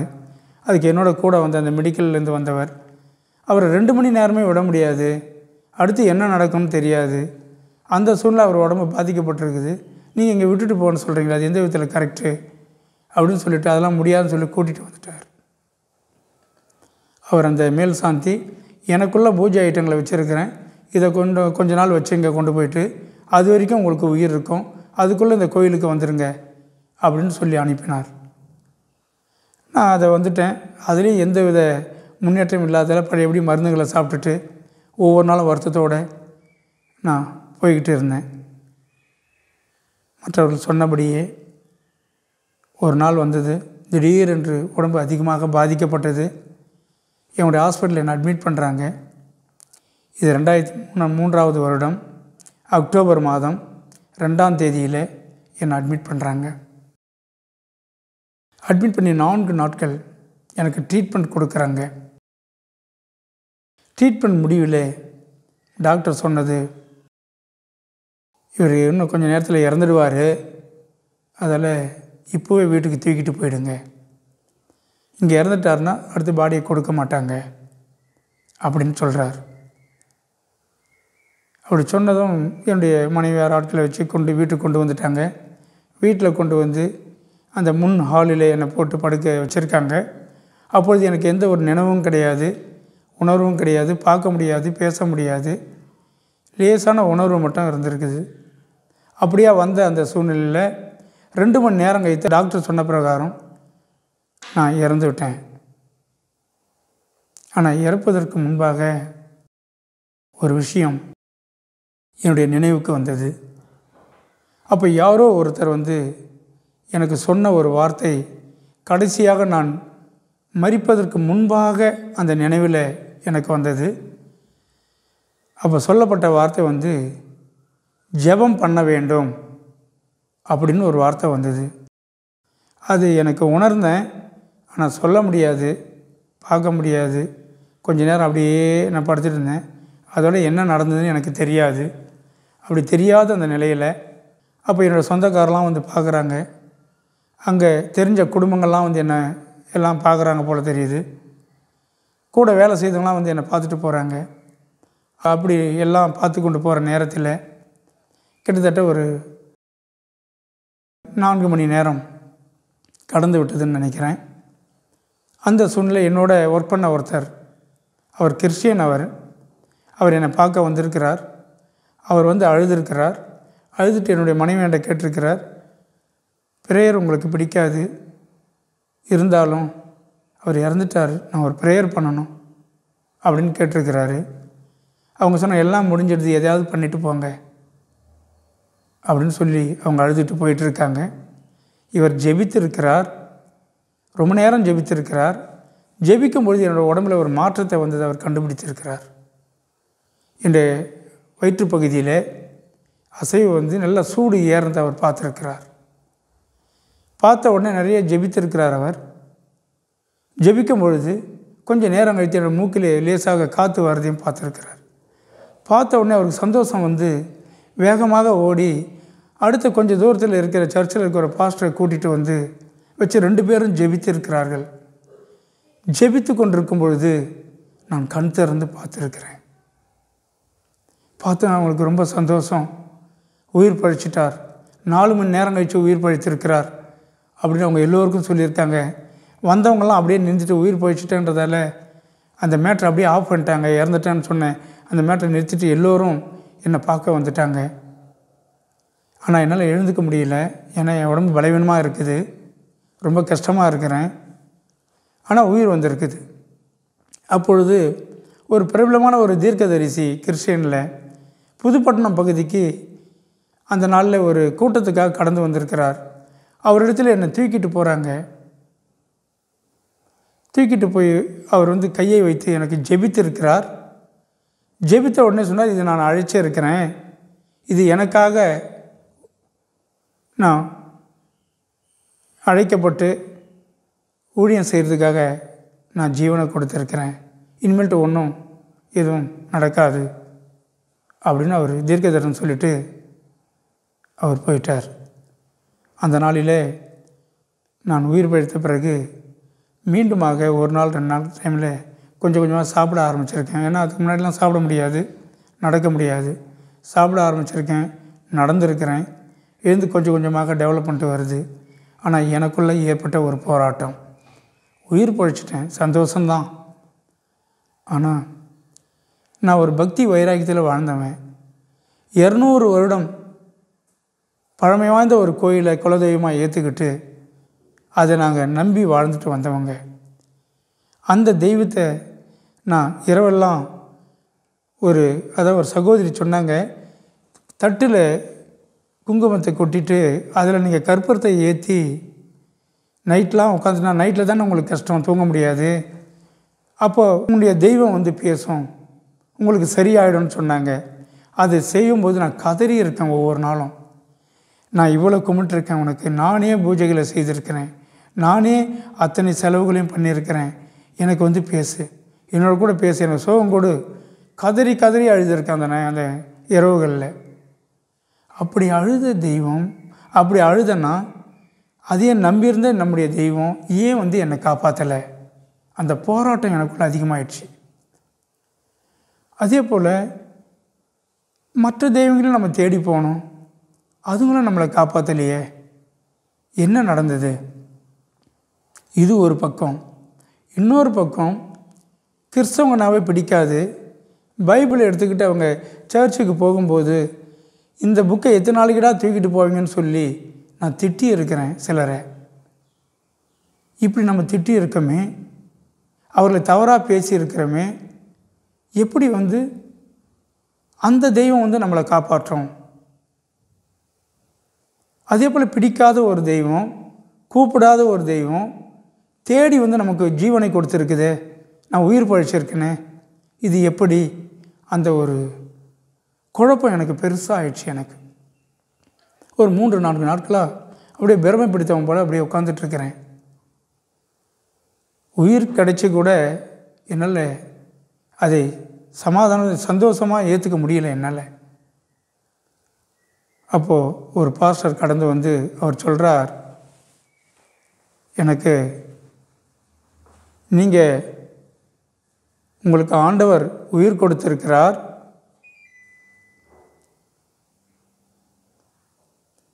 நீங்கள் வேறு எதையும் நினச்சிக்கிட்டு இருக்க வேண்டாம், நீங்கள் உங்களுடைய பழைய அந்த பூஜை செய்த காரியங்கள் உங்கள் வீட்டில் இருந்தால் எல்லாவற்றையும் எடுத்துடுங்க, உங்களில் உடம்புல ஏதாவது நீங்கள் போட்டுட்டு இருந்தீங்கன்னா அதெல்லாம் எடுத்துடுங்க, உங்களுக்கு முழுமையாக ஆண்டவர் சுகம் கொடுத்துடுவார் அப்படின்னு சொல்கிறார். சரின்னு சொல்லிவிட்டு அவரையும் அனுப்பிட்டேன். நான் ஒரு 2 நாட்கள் நான் அப்படியே தான் இருக்கிறேன். இருந்த சூழ்நிலையில் எனக்கு ஒரு உறுத்தல் எனக்குள்ளே பெருசாக மாறிக்கிட்டே இருக்குது. அந்த பூஜை சாமான்லாம் எடுத்தே ஆகணும்னு சொல்லி அந்த பூஜை சாமான்களை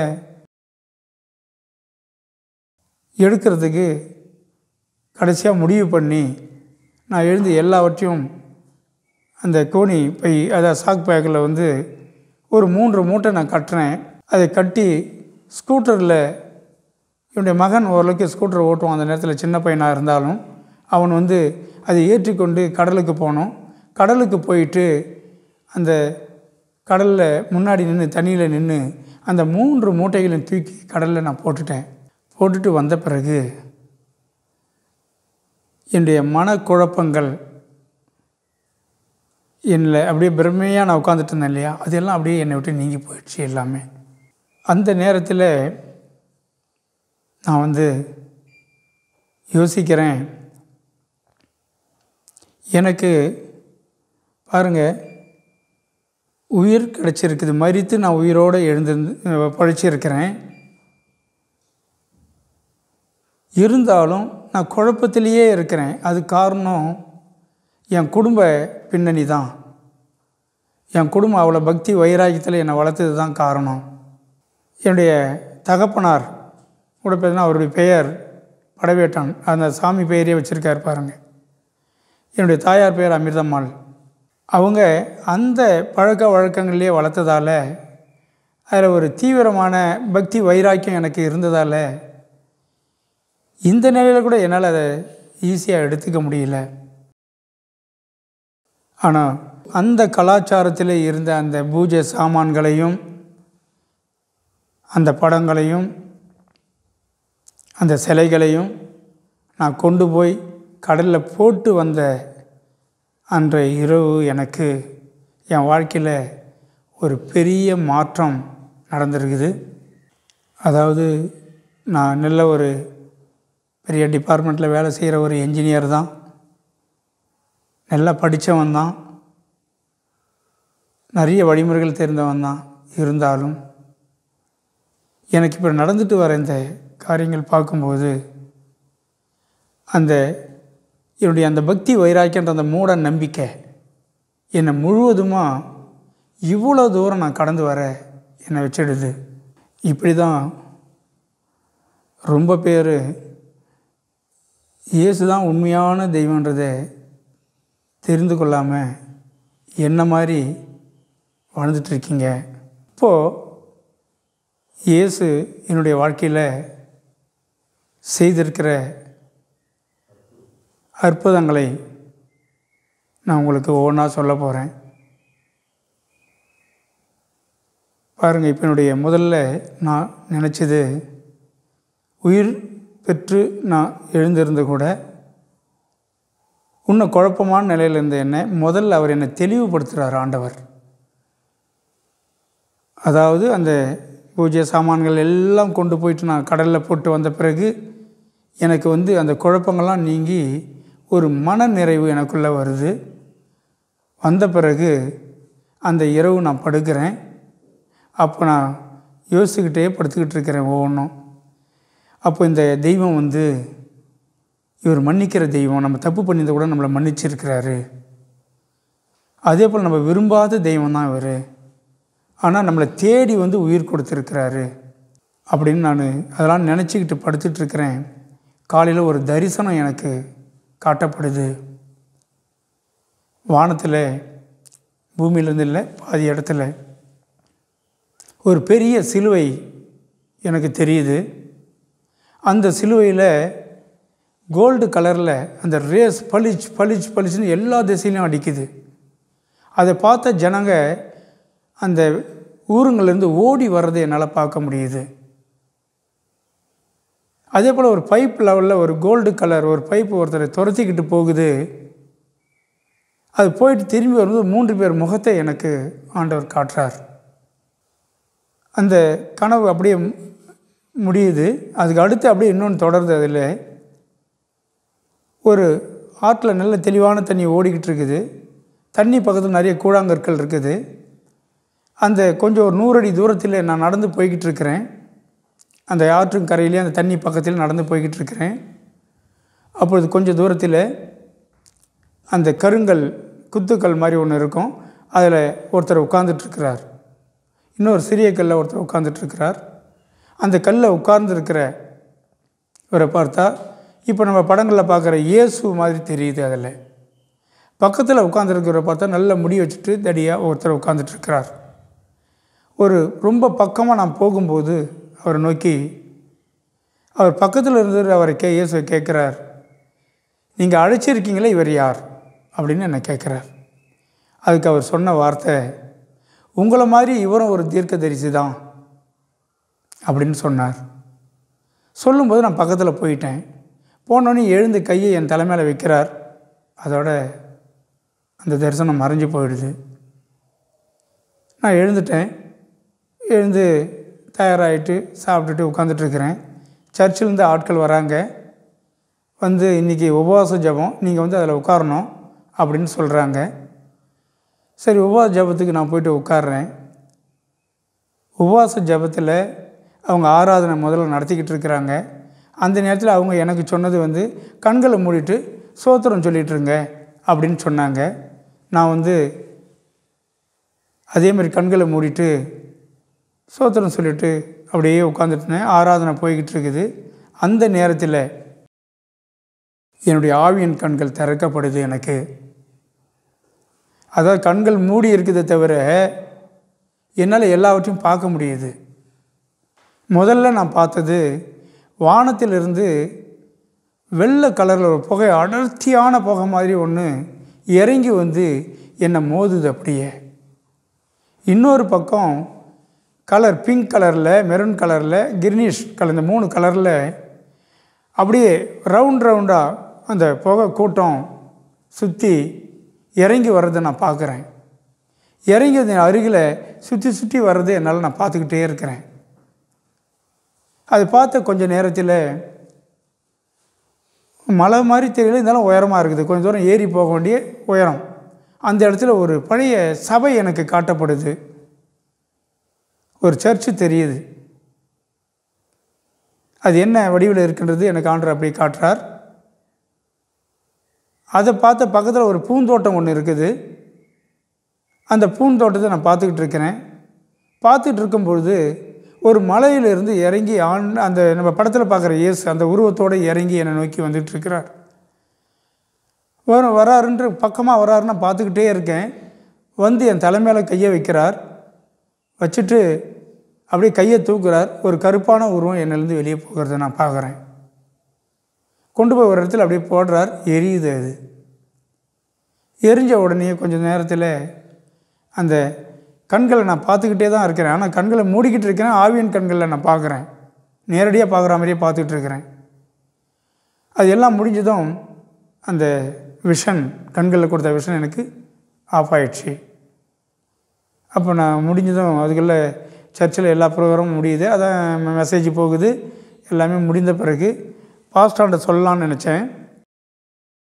சரி, தேவையில்லை, இன்னொரு நாளைக்கு சொல்லிக்கலாம் அப்படின்னு நான் கடந்து வீட்டுக்கு வந்துட்டேன். வீட்டுக்கு வந்துட்டு அந்த இங்கே நைட்டு சாப்பிட்டுட்டு நார்மலாக படுக்கிறேன். படுக்கும்போதும் ஆண்டவர் இப்படி செய்தார், அதை பற்றியே யோசிக்கிறேன். நம்ம தப்பு செஞ்ச நம்மளே எப்படி மன்னிச்சிருப்பார், நமக்கு எப்படி அவர் உயிர் கொடுத்தார், நம்ம இவ்வளோ விரும்பி ஏற்றிக்கிட்ட தெய்வங்க ஏன் நமக்கு உயிர் தரல, இதையே நினச்சிக்கிட்டு நான் படுத்துக்கிட்டு இருக்கிறேன். அப்போல்லாம் எழுந்து எனக்கு தூக்கம் வரல. உட்காந்துக்கிட்டு யோசனையில் இருந்தேன் நான். யோசனையில் இருக்கும்போது திடீர்னு பார்க்குறேன் அந்த ரூமில் ஒரு பயங்கர டார்ச், ஒரு பெரிய வெளிச்சத்தில் ஒருத்தர் இறங்கி வர்றதை நான் பார்க்குறேன். அதை பார்த்து எனக்கு என் கண்கள்லாம் கூசி மயக்கமாக போகிற அளவுக்கு நான் ஆகிட்டேன். இருந்த பக்கத்து பெட்டில் அப்படி விழுந்துட்டேன் நான். ஒரு 5 நிமிடம் இருக்கும். அது வரைக்கும் நான் விழுந்து கிடக்கிறேன். அடுத்து அந்த வெளிச்சமும் அந்த உருவம் மறைஞ்சு போயிடுது. அப்போ தான் நான் எல்லாத்தையும் எழுந்து உட்காந்து உணர்றேன். நம்ம குழப்பமான நிலையில் இருந்ததால் ஆண்டவராகிய இயேசு கிறிஸ்து அவர் தான் உண்மையான தெய்வம். ஏன்னா அவர் நம்ம எத்தனை தெய்வங்களை கூப்பிட்டு கூட அவர் என்னை தேடி எனக்கு உயிர் கொடுத்துருக்கிறார். நான் செய்த தவறெல்லாம் மன்னிச்சுட்டு என்னை தேடி உயிர் கொடுத்தார் அவர். அதே போல் நான் குழப்பமாக இருந்ததால் என் குழப்பங்களை நீக்குவதற்கு நான் தான் கொடுத்தேன்றதை சிலுவை காட்டி எனக்கு தெளிவுபடுத்தி இருக்கிறார். அது இல்லாமல் எனக்கு இருந்த பிரச்சனை என்ன என்பதை எனக்கு விஷன் கொடுத்து அது வழியாக அவர் எடுத்து போட்டதை எனக்கு காட்டியிருக்கிறார். அதை காட்டின பிறகு அவரே இறங்கி வருது, அவர் எப்படி வெளிச்சமானவர் என்றதை, அந்த ஒளியானவர்ன்றதை நான் என்னால் பார்க்க வைத்திருக்கிறார். இவ்வளவும் காட்டின பிறகு என்னுடைய மைண்டு அதாவது உண்மையாக என்னை நான் அப்படியே ஆண்டவருக்கு அப்படி அன்றைக்கி தான் அர்ப்பணிக்கிறேன். அந்த இரவு முடிஞ்சதும் இயேசு தான் உண்மையான தெய்வம். அவர் நம்முடைய சந்தேகங்கள்லாம் தீர்த்துட்டார். நம்ம ஜீவனை கொடுத்தது மட்டும் இல்லை, என்னெல்லாம் சந்தேகம் இருக்குதோ அதை அவர் தான் செய்தார் என்பதை நேரடியாக நம்ம கண்கள் காணும்படியாக அவர் காட்டிட்டார். இவர் தான் உண்மையான தெய்வனை ஏற்றுக்கிட்டு அன்றைக்கி தான் பாஸ்டர்கிட்ட சொல்கிறேன், பாஸ்டர் நான் ஆண்டவரை ஏற்றுக்கிறேன் அப்படின்னு சொன்னேன். அவங்களுக்கு ரொம்ப சந்தோஷம். ஒரு பெரிய ஆஃபீஸராக வேலை செய்யக்கூடிய ஒருத்தர், நிறைய படித்த ஒருத்தர், இந்த டவுன்ஷிப்லேருந்து யாரும் ஏற்றுக்க மாட்டாங்களே, படித்த சொசைட்டிலேருந்து இவர் ஆண்டரை ஏற்றுக்கிட்டாங்களேன்னு சந்தோஷம். அந்த நாளிலிருந்து நான் ஒரு சபை விசுவாசியாக அவர் சபைக்கு போக ஆரம்பிச்சிட்டேன். போயிட்டுருக்கும்போது எனக்கு கிடைச்ச ஒரே விஷயம், அங்கே போய் ப்ரேயரில் உட்காந்துட்டோம். கண்களை மூடினாவே ஆண்டவர் ஏதாவது விஷனில் வெளிப்படுத்துவார். கண்கள் வழியாக என்னால் பார்க்க முடியும். இல்லை தவறான பிசாசுகள் என்றால் அதையும் பார்க்க முடியும் என்னால். அதை பார்த்துக்கிட்டு உட்காந்துட்டு எழுந்து வந்துடுவேன். ஆனால் ஆண்டவர் சொன்ன வார்த்தைகள் என்னுடைய வாழ்க்கையில் நிறைவேற ஆரம்பிக்கிறது ஒன்று ஒன்றா. அவர் முதலாக எனக்கு விஷனில் பலதரப்பட்ட விஷயங்களை காட்ட ஆரம்பித்தார். நடக்க போகிற விஷயங்கள், எனக்கு ஏற்பட்ட அந்த என் வாழ்க்கையில் ஏற்பட்ட காரியங்களுக்கு பதில்கள், ஊழியங்கள் குறித்ததான விஷயங்கள், இது எல்லாமே எனக்கு விஷனில் ஒவ்வொன்றா காட்ட ஆரம்பித்தார். அது மாத்திரம் இல்லை, எனக்கு இந்த காது பகுதியில் ஒருத்தர் பேசுவது போல் எப்போதும் கேட்க எனக்கு வெளிப்பாடுகள் வரும். அதுவும் எனக்கு கிடச்சிது. அப்போ ஆண்டவர் என்ன, நான் எங்கெல்லாம் போகிறனோ அந்த இடங்கள்லாம் போய்கிட்டு இருக்கும்போது அவர் என்னை வழி நடத்துவார். சில நேரங்களில் நான் போகக்கூடாதுன்னு சொன்னால் அந்த இடத்துக்கு போகாத, இங்கே இறங்கு, வண்டி விட்டு இறங்குன்னு சொல்லுவார். அப்படிப்பட்ட காரியங்கள் என்னோட கூட பேசுகிறத எல்லா நேரங்களும் என்னால் கேட்க முடிஞ்சுது. அப்போ ஒரு நாள் டிசம்பர் மாதத்தில் எனக்கு ஒரு விஷனில் ஒரு விஷயத்தை காட்டுகிறார் ஆண்டவர். அப்போது சுனாமி வரப்போகுதுன்றதை எனக்கு வெளிப்படுத்துகிறார் ஆண்டவர். எப்படி காட்டினார்னு கேட்டிங்கன்னா, வெயில் சூரிய வெளிச்சம் நன்றாக அடித்து கொண்டிருக்கிறது. அந்த கல்பாக்கம் பகுதியில் அந்த ரோடு தான் மெயின் ரோடு இருக்கிறதுலையே, அது வழியாக தான் எல்லா பஸ்ஸும் போகணும், எல்லா ஜனங்களும் போயிட்டு வரணும். அந்த இடத்துல திடீரென்று வெயில் காய்ந்து கொண்டிருக்கும் போதே ஒரு 10லேருந்து 15 அடி உயரத்துக்கு தண்ணீர் வேகமாக அடித்து கொண்டு வருது. அதில் எல்லா ஜனங்களும் மாட்டிக்கிறத நான் பார்க்குறேன். உட்காந்துட்டு விஷனில் தான் பார்க்குறேன், அப்படியே கண்ணை மூடிக்கிட்டு இருக்கிறேன், எல்லாம் தெரியுது. அப்போ கொஞ்சம் நேரத்தில் ஒரு 10 நிமிடங்கள் கழித்து அந்த தண்ணி எல்லாம் வற்றி போகுது. வற்றி போன பிறகு பார்க்குறேன், அங்கங்கே செத்து கிடக்குது, என்னால் பார்க்க முடியுது. அந்த தண்ணீர் இருக்கும்போது அந்த சூரிய வெளிச்சமானது அந்த தண்ணியில் பட்டு மின்னுறதை என்னால் பார்க்க முடியுது. இதை எனக்கு காட்டினார் ஆண்டவர். இதை என் மனைவியோட, என்னம்மா மழையும் பெய்யலை, காற்றும் அடிக்கலை, இப்படி நம்ம ரோட்டில் தண்ணி வருமா அப்படின்னு நான் கேட்டேன். அது எப்படிங்க வரும் அப்படின்னு அவங்க சாதாரணமாக சொல்லிட்டாங்க. நானும் அதை சாதாரணமாக எடுத்துக்கிட்டேன். இது ஆண்டவர் எனக்கு வெளிப்படுத்தின அந்த காரியத்தை ஒரு 15-20 நாட்களுக்குள்ளவே அதே நிகழ்ச்சி நான் என்ன பார்த்தனோ அது அப்படியே நடந்தது. நான் சர்ச்சை கிளம்பி நின்றுட்டுருக்கிறேன்.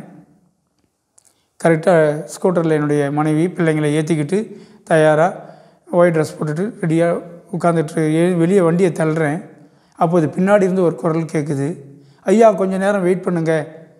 இது ஓடி வந்தோன்னு ஒரு மீனவர் ஓடி வரார். அவங்க சபையோடைய விசுவாசி அவர். நீங்கள் ரொம்ப நாள் கேட்டுருந்த மீன் இன்றைக்கி கிடச்சிருக்குது, வஞ்சர மீன், அதை கொண்டு வந்திருக்கிறேன்னார்.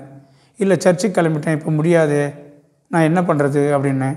இல்லையா நான் கஷ்டப்பட்டு வாங்கிட்டு வந்துட்டேன் அப்படின்னு சொன்னார். அப்போனா ஒன்று செய்யுங்க, இந்தாங்க சாவி, நான் இங்கேயே நின்றுட்டுருக்கிறேன், நான் ட்ரெஸ் பண்ணிட்டேன், இதில் போய் அது மீன்லாம் கை வைக்க முடியாது, நீங்களே திறந்து அதை க்ளீன் பண்ணி ஃப்ரிட்ஜில் வச்சுட்டு வந்துடுங்க, அதிகபட்சம் ஒரு 5 நிமிஷம் 10 நிமிஷத்தில் முடிச்சிடுங்க அப்படின்னு சொன்னேன். அவர் வாங்கிட்டு போய் உடனே திறந்து எல்லாம் செய்துட்டு நான் ரோட்டில் அப்படின்னு நின்றுட்டுருக்கிறேன் வண்டியில். திடீர்னு ஒரு பெரிய சத்தம் வருது. பார்த்தா எல்லாம் கத்துறாங்க, அங்கங்கே குரல்கள்லாம் கேட்குது. நான் வண்டியை நிறுத்திட்டு என்னன்னு, என் வீட்டிலேருந்து ஒரு 150-200 அடி தூரத்தில் அது உயரமான பகுதி, கீழே ரோடு போகுது. நான் ஓடி அந்த கடைசியில் நின்று பார்க்குறேன். நான் பார்த்தா அதே 10 அடி உயரத்துக்கு மேலே அந்த தண்ணி படு வேகத்தில் அடிச்சுட்டு வருது. அதில் சூரிய வெளிச்சம் படுது, அது மின்னி அது போகிறத நான் பார்க்குறேன். ஒரு 10 நிமிடங்கள் போய்கிட்டே இருக்குது. திடீர்னு பார்த்தா எல்லா தண்ணியும் வடிஞ்சுது. வடியும் போது பார்க்குறேன், அங்கங்கே பணங்கள் கிடக்குது, நிறைய பணங்கள் கிடக்குது. இதெல்லாம் ஒரு 10 நிமிடத்துக்குள்ளே முடிஞ்சு போச்சு. நான் நிற்கிற இடத்துல கீழே பார்க்குறேன், என் நண்பருடைய மனைவி ஒரு 32 வயது இருக்கும். அவங்க செத்து கிடந்து 2 பிள்ளைங்க கிடக்கிறத பார்க்குறேன். நான் கண் கலங்கிட்டேன். நான் என்ன செய்யுதுன்னு புரியல எனக்கு. ஆண்டவர் நமக்கு காட்டினாரே, நம்ம இதை சொல்லாமல் விட்டுட்டுமே அப்படின்னு கலக்கத்தோடு வரேன். ஒரு சிபிஎம் சர்ச்சில் ஒரு சகோதரி வந்தாங்க. என்னன்னாங்க, இது எனக்கு ஆண்டவர் அப்படியே வெளிப்படுத்தி காட்டினார், நான் சொல்லவே இல்லை அப்படின்னு சொன்னேன். சரிங்க ஜெபிக்கலாம் வாங்கன்னு சொல்லிவிட்டு அவங்க கூட்டியும் போயிட்டாங்க. அந்த சுனாமியை எனக்கு வெளிப்படுத்தினார் ஆண்டவர். அப்போ அது சுனாமின்னு எனக்கு தெரியாது. அப்போ தான் சுனாமின்னு பேர் வச்சாங்க.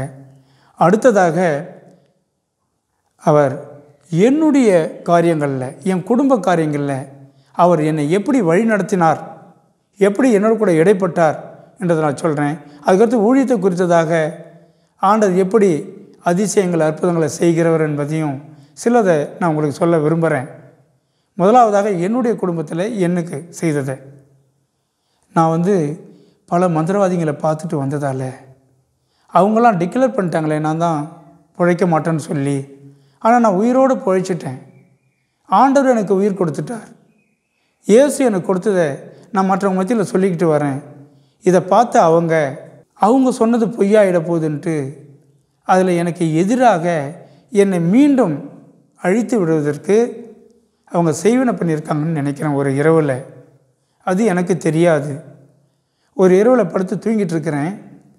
கரெக்டாக ஒரு 12:30 மணிலேருந்து 1 மணி அந்த டைமில் ஒரு சம்மட்டி எடுத்து ஒரு ஜன்னலை உடைச்சா எவ்வளோ சத்தம் வரும், அந்த சத்தம் வந்தது.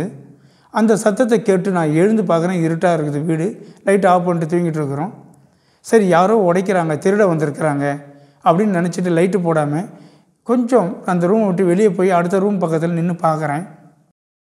பார்த்துக்கிட்டே இருக்கும்போது யாருன்னா உடைக்கிறாங்களா, யார் எந்த ஜன்னலை உடைக்கிறாங்கன்னு பார்க்குறேன். அப்பொழுது நான் அதை அடுத்த பெட்ரூம் கதவு பக்கத்தில் நிற்கிறேன். நான் அந்த கதவில் சமட்டியால் அடித்தா எவ்வளோ சவுண்டோ அதே ஒரே சத்தம் அடித்து கேட்டுது. எனக்கு கேட்டவுடனே அலறி ஐயோன்னு கத்தி கீழே விழுந்துட்டேன். அந்த சத்தத்தை கேட்ட என் மனைவி எழுந்து என்னங்காச்சு என்னாச்சுன்னு ஓடி வராங்க. லைட்டை போடுறாங்க. பார்த்துட்டு எல்லா ஜன்னலையும் பார்க்குறாங்க. எதுவுமே நடக்கலை. என்னாச்சு உங்களுக்குன்னு கேட்டாங்க. இது மாதிரி நடந்ததுன்னு சொன்னேன். சரின்ட்டு போய் படுத்துட்டோம். நானும் போய் படுக்க உட்காந்தேன். அந்த ரூமுக்குள்ளே உட்காந்து பார்க்குறேன். அந்த காரிடார் மாதிரி இருக்கும் என் வீட்டில் 3 ரூமுக்கு நடக்கிறதுக்கு. அந்த ரூமில் அந்த காரிடாரில் ஒருத்தர் அடிக்கடி நடந்து போகிறது தெரியுது. எனக்கு நடந்து போகிறது தெரிந்ததும் எனக்கு ரொம்ப கோபமாயிடுது. ஆண்டவர், நான் புதுசு தானே ஆண்டவருக்குள்ளே.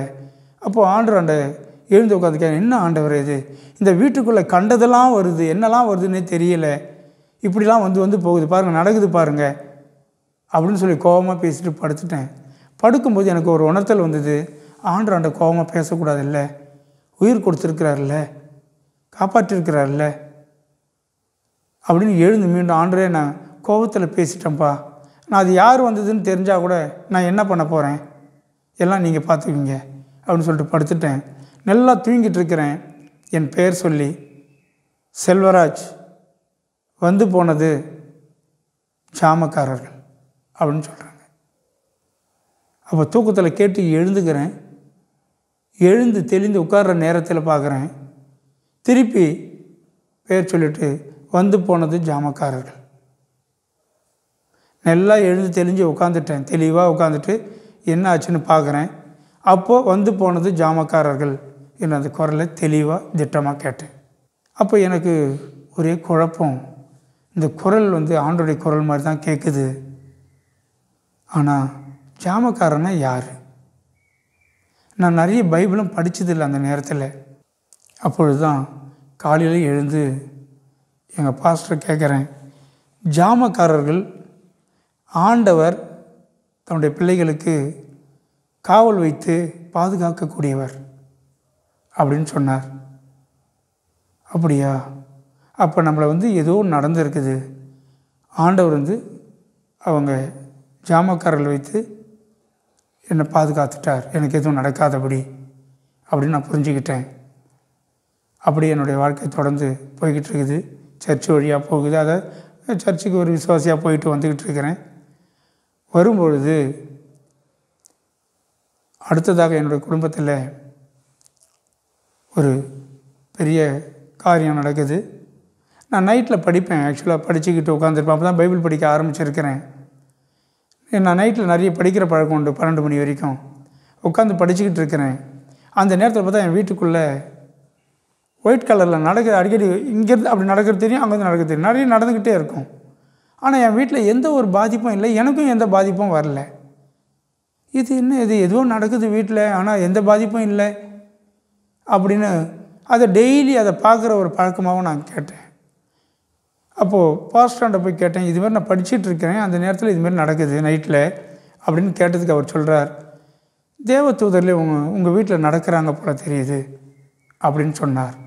அப்போ தேவ தூதர்களையும் பார்க்குற அளவுக்கு எனக்கு என் வீட்டில் காவல் வைத்து என்னை பாதுகாக்கிற அளவுக்கு ஆண்டவர் எனக்கு கிருபை பாராட்டியிருக்கிறார். அதேபோல் நான் ஆண்டுக்குள்ளே இருக்கும் பொழுது 4 வருடங்கள் கடந்து போகுது. கடந்து போகும்போது அடிக்கடி நிறைய விஷயங்களை எனக்கு விஷனில் ஆண்டவர் தெரியப்படுத்துகிறார். நடக்க போகிற காரியங்கள், அதாவது நம்ம நாட்டில் நடக்கக்கூடிய காரியங்கள், மற்றவங்க சர்ச்சில் இருக்கவங்களுக்கு நடக்கக்கூடிய காரியங்கள், அதெல்லாம் ஆண்டவர் வெளிப்படுத்துகிறார் எனக்கு. குறிப்பாக ஒரு 2 விஷயத்தை ஒன்றா சொல்கிறேன். என்னுடைய நண்பர், என் கூட ஒர்க் பண்ண என்ஜினியர், நான் அந்த இடத்துல வேலை செய்துட்டு இருக்கும்போது அவர் சில மனக்குழப்பத்தோடவே எப்பொழுதும் இருப்பார். நான் ஆண்டரை ஏற்றுக்கிறதில்ல. அவருக்கு நான் சில புத்திலாம் சொல்லி இப்படி தான் இருக்கணும், உங்கள் வயசு ரொம்ப கம்மி, நல்லா இருங்கன்னு சொல்லி ஆறுதல் படுத்திட்டு இருந்தேன். அந்த இடத்த விட்டு வேறு இடத்துக்கு நான் வேலையை மாற்றிக்கிட்டு வந்துட்டேன். அப்படி வரும்பொழுது 3 மாதம் கழித்து அவர் ட்ரெயின் ட்ராக்கில் தலையை விட்டு இறந்துட்டார். சூசைட் பண்ணிட்ட பிறகு அவரை தேடுறாங்க. ஆஃபீஸுக்கு போனார், ஆளே வரலன்னு சொல்லி. அவர் இறந்தது யாருக்குமே தெரியலை. எனக்கு ஃபோன் பண்ணாங்க. நான் கேட்குறேன், என்னாச்சு, எப்போ போனார்னு கேட்டு, ஆண்டவராண்ட உரிமையாக, ஆண்டவரே என் கூட இருந்த நண்பர் அவர் வெளியே போனார், திரும்பி வரலான்னு சொல்கிறாங்க. 2 குழந்தைங்க இருக்கப்பா, எப்படியாவது அவர் கூட்டியாந்து விட்டுருங்க, எந்த ஊருக்கு போயிருந்தாலும் அப்படின்னு நைட்டில் படுக்கும்போது ப்ரேயர் பண்ணேன். காலையில் எழுந்து ப்ரேயரில் உட்கார்றேன். உட்கார்ந்த உடனே ப்ரேயர்னா, ஆண்டவர் என் கூட பேசுகிறாருங்க, நீ அதுக்காக ப்ரேயர் பண்ண வேண்டாம், உன் நண்பர் இறந்துட்டார், இவ்வளோ தான் சொன்னார். இப்போ அவர் காட்டிக்கிட்டு வந்த காரியங்கள் நிறைய இங்கே சொல்ல நேரம் இல்லை எனக்கு. நிறைய இது வரைக்கும் நடந்திருக்குது. அப்போ இதையும் சொன்னதும் எனக்கு ஒரு அதிர்ச்சி ஆகிடுது. என்னுடைய கூட வேலை செய்கிற 2 நண்பருக்கு ஃபோன் பண்ணேன், இன்ஜினியர்ஸ் 2 பேருக்கு ஃபோன் பண்ணேன். இது மாதிரி இறந்துட்டேன்னு சொல்கிறாரு ஆண்டவர். அவங்க நம்புவாங்க. ஏன்னு கேட்டால் அவங்க ஆண்டரை ஏற்றுக்காதவங்க தான். ஏற்கனவே நடந்ததெல்லாம் சொல்லியிருக்கேன்னா அவங்க கண் முன்னாடி பார்த்துருக்குறாங்க, நடந்திருக்குது. அப்போ இதுவும் நடந்து போச்சுன்னு அவங்க நம்புகிறாங்க. ஆனால் எப்படி அந்த குடும்பத்துக்கு சொல்கிறது தெரியல. அவங்க சொல்லிட்டாங்க, இதை நம்ம சொல்லக்கூடாது, ஏன்னா இதை போய் சொன்னோம்னா தப்பாக போயிடும் அப்படின்னு சொல்கிறாங்க. சொன்ன உடனே நான் அதை விட்டுட்டேன். நாட்கள் ஓடுது, 15 நாட்கள் ஓடுது. எனக்கு மனசு தாங்கலை. 14 நாட்கள் முடியும் பொழுது ஆண்டவர் மீண்டும் நான் ஒரு விண்ணப்பத்தை வைக்கிறேன். ஆண்டவரே, அந்த குடும்பத்துக்கு காட்டி கொடுங்கப்பா, அவர் இறந்துட்டாருன்றதை நான் சொல்ல முடியாது அப்படின்னு சொன்னேன். மறுநாள் காலையில் பேப்பரில் ஒரு படத்தோட உடைந்து போன வெறும் தலை, ஒரு ஐடென்டி கார்டு வருது. அதை பார்த்தவங்க இங்கேருந்து ஒரு டீம் அங்கே ஹாஸ்பிட்டலுக்கு போயிட்டு செக் பண்ணுறாங்க. அதாவது மாச்சூரியில் வச்சுட்டு இருக்கு சைதாப்பேட்டில். பார்க்கும்போது அது அவர் தான் என்பதை முடிவு பண்ணுறாங்க. இப்படியா ஒரு காரியத்தை எனக்கு காட்டி கொடுத்தார். அடுத்ததாக என்னுடைய மகன் ஹைதராபாத்தில் ஒரு ஐடி கம்பெனியில் வேலை செய்துட்டு இருந்தார். அவர் செய்துட்டு இருக்கும்போது ஒரு நாள், ஏன்னா அவர் நைட்டில் தான் முடிச்சுட்டு ரூமுக்கு வருவார். தனியாக ஹாஸ்டலில் தங்கிட்டு இருந்தார் அவர். அப்படி வரும்போது ஒரு நாள் இரவு கரெக்டாக 12 மணிக்கு மேலே அவர் அங்கே புறப்பட்டு வரும்போது ரூமுக்கு உட்கார்ந்த உடனே அவருக்கு உடம்பு திடீரென்று பாதிக்கப்பட்டிருக்குது. ப்ரேயரே பண்ண முடியல. அப்போது உடனே ஹாஸ்பிட்டலுக்கு கொண்டு போயிருக்காங்க. அவருக்கு ஹாஸ்பிட்டல் அங்கே இருக்கிற அப்போலோ ஹாஸ்பிட்டலில் கொண்டு போய் அட்மிட் பண்ணியிருக்கிறாங்க. அவங்க பண்ணி ட்ரீட்மெண்ட் எல்லாம் ஸ்டார்ட் பண்ணிக்கிறாங்க. அவருக்கு பல்ஸ் 130 இருந்திருக்குது. அந்த பல்ஸை அவங்களால குறைக்கவும் முடியல, அவரால் தூங்க வைக்கவும் முடியல. அதே நேரத்தில் அவர் உடம்புல இருக்கிற அந்த பிரச்சனையை, அந்த என்ன நடக்குதுன்னே தெரியல, எல்லாம் ஷிவரிங், அந்த இதெல்லாம் அதை அவங்களால கண்ட்ரோலுக்கு கொண்டு வரவே முடியல. எல்லா டிபார்ட்மெண்ட்டும் அங்கே இருக்கிற ஹாஸ்பிட்டலில் நியூராலஜி அண்ட் கார்டியாலஜி எல்லாமே பார்த்துட்டாங்க எதனால் வந்திருக்குன்றது. அவங்களால ஒன்றும் செய்ய முடியல.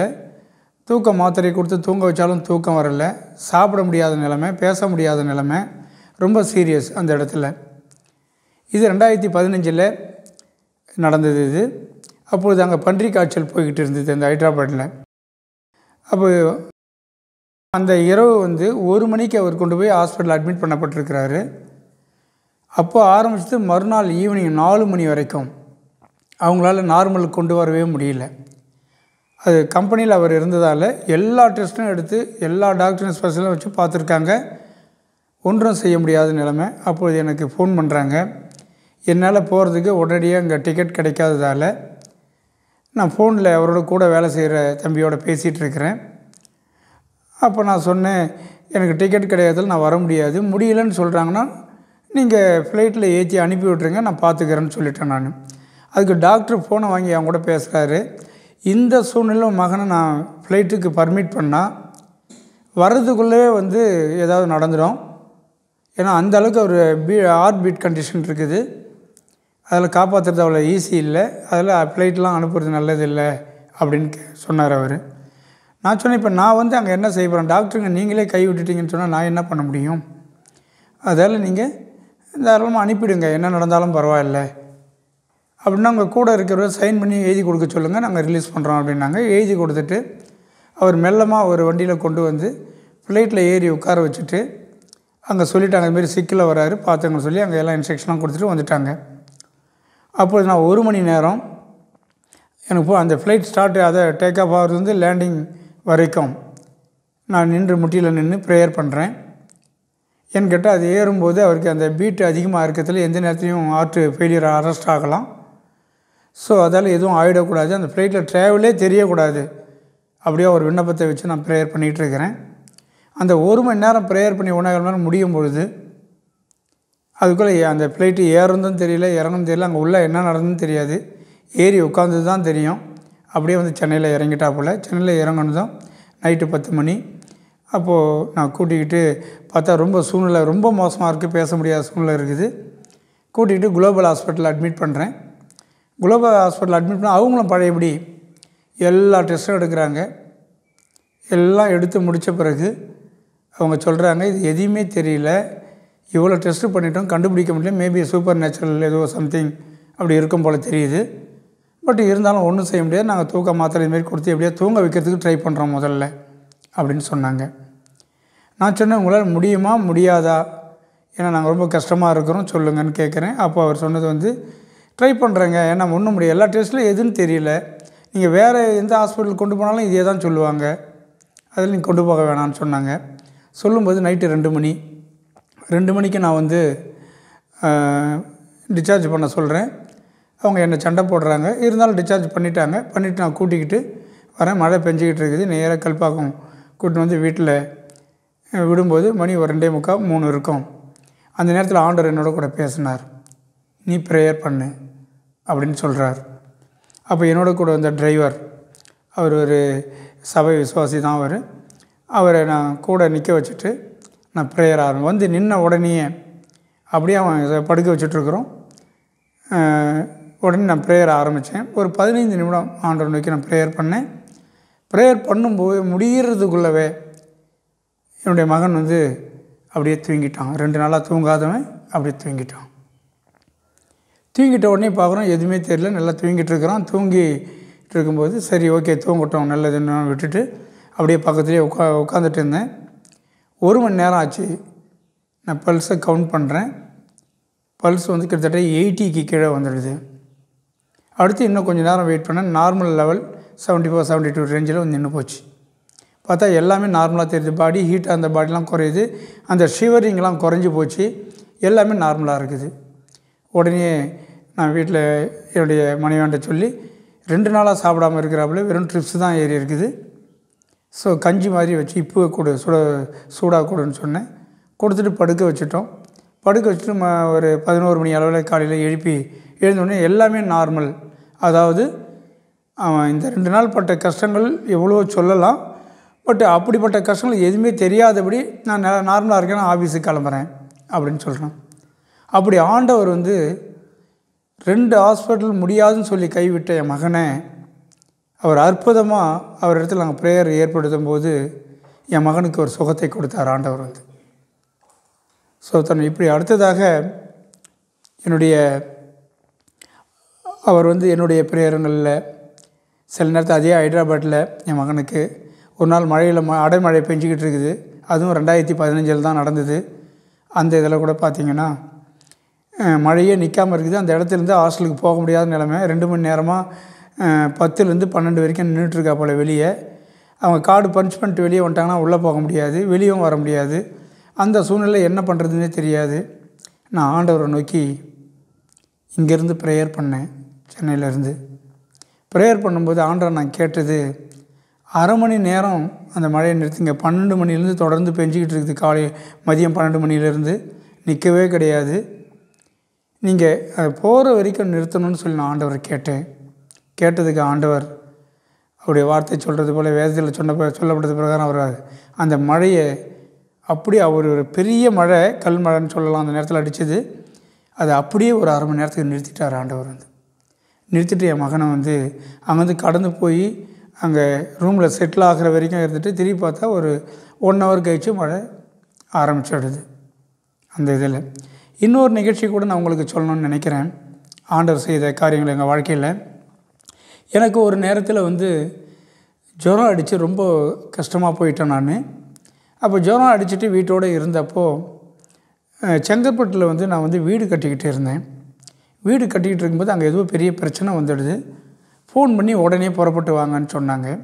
அது மே மாதம், சரியான வெயில், 41 டிகிரி மேலே எல்லா இடமும் வெயில் காயிரும், வெளியே போக முடியாத நிலைமை. ஆனால் கண்டிப்பாக போய் தான் ஆகணும் அந்த பிரச்சனைக்காக. அதுக்காக 2 வீலர் எடுத்துக்கிட்டு என் மகனை ஏற்றிக்கிட்டு நான் கிளம்பிட்டேன். கொஞ்சம் தூரம் போன உடனே என் உடம்புலாம் ஏற்கனவே ஃபீவரில் இருந்ததால் வேர்த்து விறுவிறுத்து என்னால் முடியல, அப்படியே மயக்கமாக வரா மாதிரி இருந்தது. அப்பொழுது என்ன பண்ணுறதுன்னு தெரியல. உடனே நான் ஜென்ரலாக ஆண்டவர்கிட்ட கேட்குற மாதிரி, நார்மலாக பேசுகிற மாதிரியே பேசினேன். ஆண்டவரே, எனக்கு உடம்பு முடியல, இந்த வெயில் எனக்கு ரொம்ப கஷ்டமாக இருக்குது. உமக்கு சித்தமானால் நீங்கள் உம்மால் அழைச்சிட்டு போயிட்டு வர முடியும். அப்படி இல்லைன்னு சொன்னால் இன்னும் கொஞ்சம் தூரம் போயிட்டு அங்கேயே இறங்கிட்டு கொஞ்சம் நேரம் படுத்துட்டு நான் வீட்டுக்கு திரும்பி வந்துடுறேன் ஆண்டவரே அப்படின்னு சொன்னேன். இவ்வளோ தான் சொன்னேன் நேரடியாக. சொல்லிவிட்டு கொஞ்சம் தூரம் என் பையன் கூட பேசிவிட்டு அப்படியே ஓட்டிகிட்டு போய்கிட்டே இருக்கிறேன். ஒரு 3 இல்லை 5 நிமிடம் அதிகபட்சம் போனதாக ஒரு மெயின் ரோடு வருது. கல்பாக்கம் டு செங்கல்பட்டு ரோடு அது. அந்த ரோட்டில் போன உடனே ஒரு மேகம் ரோட்டுக்கு மேலே நிழலிட்டுது. ஏதோ மேகம் வந்துக்குது, பரவாயில்லையேன்னு ஒரு சந்தோஷமாக பார்த்தேன் நான். அது போயிடுமே உடனே, இன்னும் வெயில் இருக்குதுன்னு நினச்சிட்டு போய்கிட்டே இருக்கிறேன். பார்த்தா அந்த நிழல் எங்கேயும் போகலை. அந்த ரோடு மேலேயே அந்த 30 கிலோமீட்டர் தூரத்துக்கு தொடர்ந்து அந்த 1 ஹவர் ட்ராவலிங்கில் கூடவே வந்தது. ஆனால் அந்த ரோடு மேலே மொத்தமாக நிழல் இருந்ததை தவிர மற்ற இடங்களில் அந்த ரோட்லேருந்து ஒரு 100 அடி ஒரு 100 மீட்டர் தாண்டி 2 பக்கமும் அந்த வெயில் அப்படியே தான், அது எந்த அளவுக்கு அடித்தா அதே தான் அடிச்சுட்டு இருந்தது. அப்படியா தகுதியே இல்லாத எனக்கு ஆண்டவர் மேகத்தை கட்டளையிட்டு அந்த இடத்துல என் சூழ்நிலைக்கு எனக்கு உதவி செஞ்சு என்னை அழைச்சிட்டு போனார். அப்படி மேகத்தை கட்டளையிட்ட ஆண்டவர் என்னை எல்லா இடங்களிலும் நிறைய காரியங்களில் வெளியில் காரில் போகும்போதெல்லாம் எந்த இடத்துல ஆபத்து வருதோ அந்த இடத்துல முன்னாடியே என்னோட கூட பேசுவார். அதுலேருந்து எங்களை தப்பிக்க பண்ணுவார். அதுபோல் பெரிய ஆக்சிடென்ட் நடந்திருக்கு. ஈசிஆர் ரோட்டில் ஒரு பிரிட்ஜில் ஒரே நேரத்தில் 5 கார் ஆக்சிடெண்ட்டு, 2 பேர் ஸ்பாட் அவுட்டு. அதில் டைரக்ட் பாயிண்ட்டு நாங்கள் தான் இருந்தோம். எங்கள் ஒரு குடும்பத்தை தவிர, எங்கள் கார் தவிர 4 ஹோண்டா சிட்டி கார் அதே இடத்துல மாட்டி அப்படியே எல்லா டிராஃபிக்கும் 4 ஹவர் இதுவாகிடுது. பின்பக்கம் எங்கள் பேரில் விழ இருந்த அந்த அடித்து ஒரு காரில் தூக்கி போடப்பட்ட அந்த பணம் எங்கள் கார் மேலே விழுறதுக்கு நாங்கள் ஆண்டவரேன்னு நாங்கள் கூப்பிட்ட பொழுது அதை பின்னாடி விழ வச்சார். பின்னாடி வந்த ஒரு கார் அதை ஏற்றி ஏறிட்டு அவன் அப்படியே நின்று போச்சு. அப்போ பின்னாடி வந்த டிராஃபிக்கெல்லாம் அப்படியே ஆஃப் ஆகிடுது. எதிரில் வந்த டிராஃபிக்கெல்லாம் ஆஃப் ஆகிடுது. எங்களுக்கு மட்டும் வழி கொடுத்த ஆண்டவர் எந்த ஒரு பாதிப்பும் இல்லாமல் என் முழு குடும்பத்தை காப்பாற்றினார். அதே போல் எனக்கு 2014 ஒரு பெரிய ஆக்சிடென்ட் நடந்தது.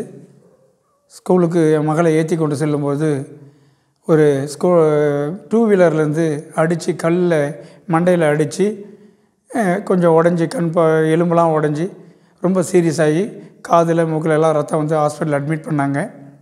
அட்மிட் பண்ணும்போது சரி இவ்வளோ நாள் இவர் நல்லா ஊழியம் பண்ணிகிட்டு இருந்தார், எல்லாம் பண்ணார், திடீர்னு இவருக்கு இது மாதிரி ஆகிப்போச்சுன்னு எல்லோரும் நான் பிழைப்பேன்னு நினைக்கவே இல்லை.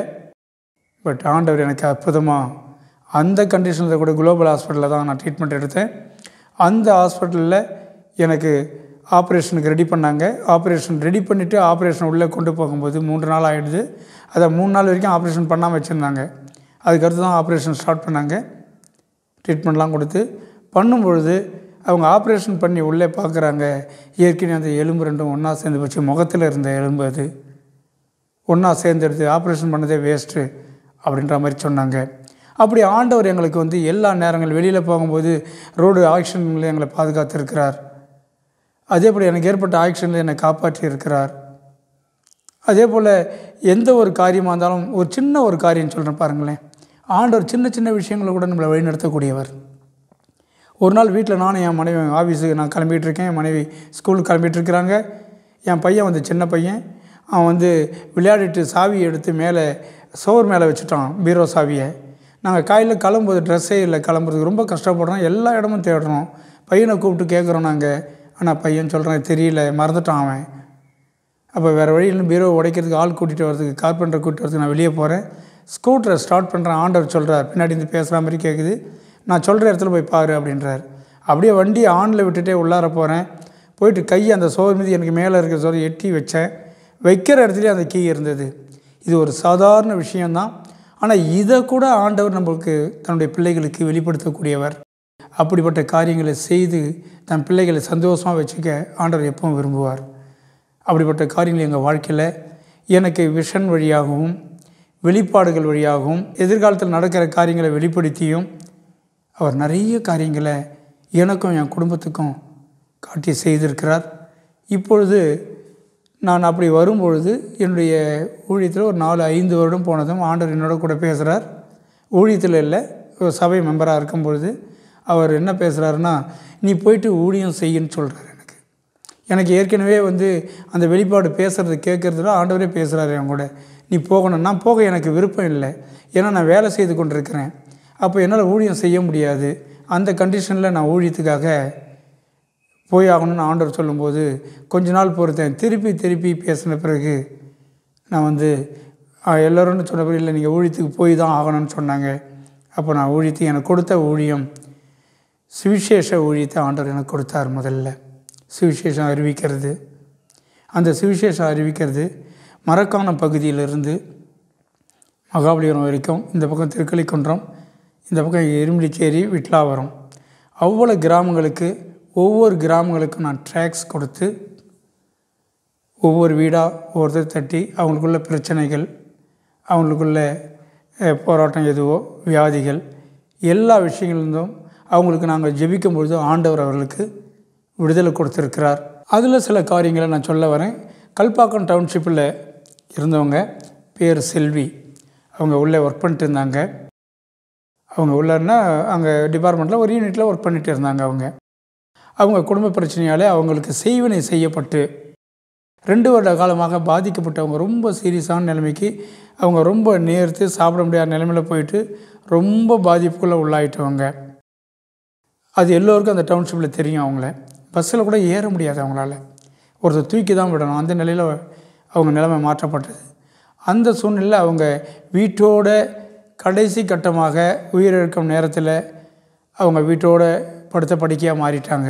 அதை பார்த்து அவங்க அப்பா அம்மா 2 பேருமே, அவங்களுக்கு அவங்க ஏழைங்க, அவங்களுக்கு வெளியே வேலை கிடையாது, மகளுடைய வருமானம் இல்லை, மகள் இன்றைக்கி நைட்டு செத்துட்டா நாம் எப்படி வாழுதுன்னு தெரியாமல் இவங்களும் அதே நைட்டில் சாகிறதுக்கு 2 பேரும் விஷத்தை வாங்கி வச்சுட்டு சேர்ந்து மகளோட இறந்துடணும்னு சொல்லி முடிவு பண்ணிட்டாங்க. அப்போது ஒரு நாள் வந்து என்னோட கூட வேலை செஞ்ச ஒருத்தர் வந்து ஒரு சூப்பர்வைசர், அவர் வந்து என்னென்ன கேட்டார், என் தம்பிக்கு வந்து மனக்கோளாறு இருக்குது, கொஞ்சம் வந்து ப்ரேயர் பண்ணிட்டு வர முடியுமான்னு கூப்பிட்டாங்க. நான் இப்போ ஜெபங்கள் ஒவ்வொரு வீட்டுங்களுக்கும் போய் ஜெபம் பண்ணுறது வழக்கம். அந்த டவுன்ஷிப்லேயே படித்த ஏரியா தான், பட் பண்ணுறது வழக்கம். நான் அப்படி பண்ணும்போது அவர் கூப்பிட்டார். நான் போய் அந்த வீட்டில் பண்ணிக்கிட்டு இருந்தேன். அந்த தம்பிக்காக பண்ணும்பொழுது ஆண்டவர் பேசுனது, அந்த பையனுக்காக, அந்த மனக்கோளாறு உள்ள பையனுக்காக அவங்க வீட்டில் ஒருத்தர், அவங்க தாயோ யாரோ ஒருத்தர் ஒப்பு கொடுத்து அவங்க அறிக்கை பண்ணாங்கன்னா நான் செய்கிறேன் அப்படின்னு ஆண்டவர் ஒப்பு கொடுக்குறார். ஆனால் அவங்க தாயார் அதை ஏற்றுக்க தயாராகவே இல்லை. அவங்க இந்து பாரம்பரியத்தில் இருக்கிறதால எங்களால் ஏற்றுக்க முடியாது, நான் அறிக்கைலாம் பண்ண மாட்டேன்னு சொல்லிட்டாங்க. அப்போ நான் சொல்லிட்டேன், ஒரு ப்ரேயர் பண்ணிட்டு போகிறேன், ஆண்டவர் சுகம் கொடுப்பார் அப்படின்னு சொல்லிட்டு வெளியே வரேன். ஆண்டவர் என்னோட கூட பேசுகிறார். எனக்கு வர வெளிப்பாடு யூஸ்வலாக பேசுகிற குரல் கேட்கும். அந்த வீட்டுக்கு இப்போ கடந்து போய் அங்கே ஜெபின்றார் என்ன. நான் என் மனைவியோட சொன்னேன், இதுமாரி ஆண்டவர் அங்கே போக சொல்கிறாரு அப்படின்னு. ஏற்கனவே நைட்டு 9 மணி, இப்போ போக முடியாதுங்கன்னாங்க. சரி பரவாயில்ல, நான் திரும்பிட்டு வரும்பொழுது திருப்பி ஆண்டவர் நீ கண்டிப்பாக அங்கே நீ போயே ஆகணுன்றார் என்ன. அப்போ ஆண்டவர் திருப்பி சொல்ல போய் தான் ஆகணுன்ட்டு நான் கிளம்புனேன் நான். அப்போது என்னுடைய மனைவி என் கூட வந்தாங்க. அந்த வீட்டுக்கு முன்னாடி போய் நிற்கிறோம். எல்லாம் இருட்டாக இருக்குது, எந்த ஒரு லைட்டும் கிடையாது. அப்போ என் துணையார் சொல்கிறாங்க, அந்த வீட்டில் யாருமே இல்லை, நீங்கள் ஆண்டவர் சொன்னார்னு வந்துட்டீங்க, எப்படிங்க அப்படின்னு கேட்குறாங்க. இல்லை கொஞ்சம் பொறுத்து பார்ப்போம், போய் பெல் அடித்து பார்க்கலாம், ஏதாவது யாருனா இருக்காங்களா பார்க்கலான்னு சொல்லிட்டு இறங்கி போயிட்டு அந்த வீட்டுக்குள்ளே அந்த பெல்லை அடிக்கிறோம். அடித்து 5 நிமிடமாக யாரும் வரல.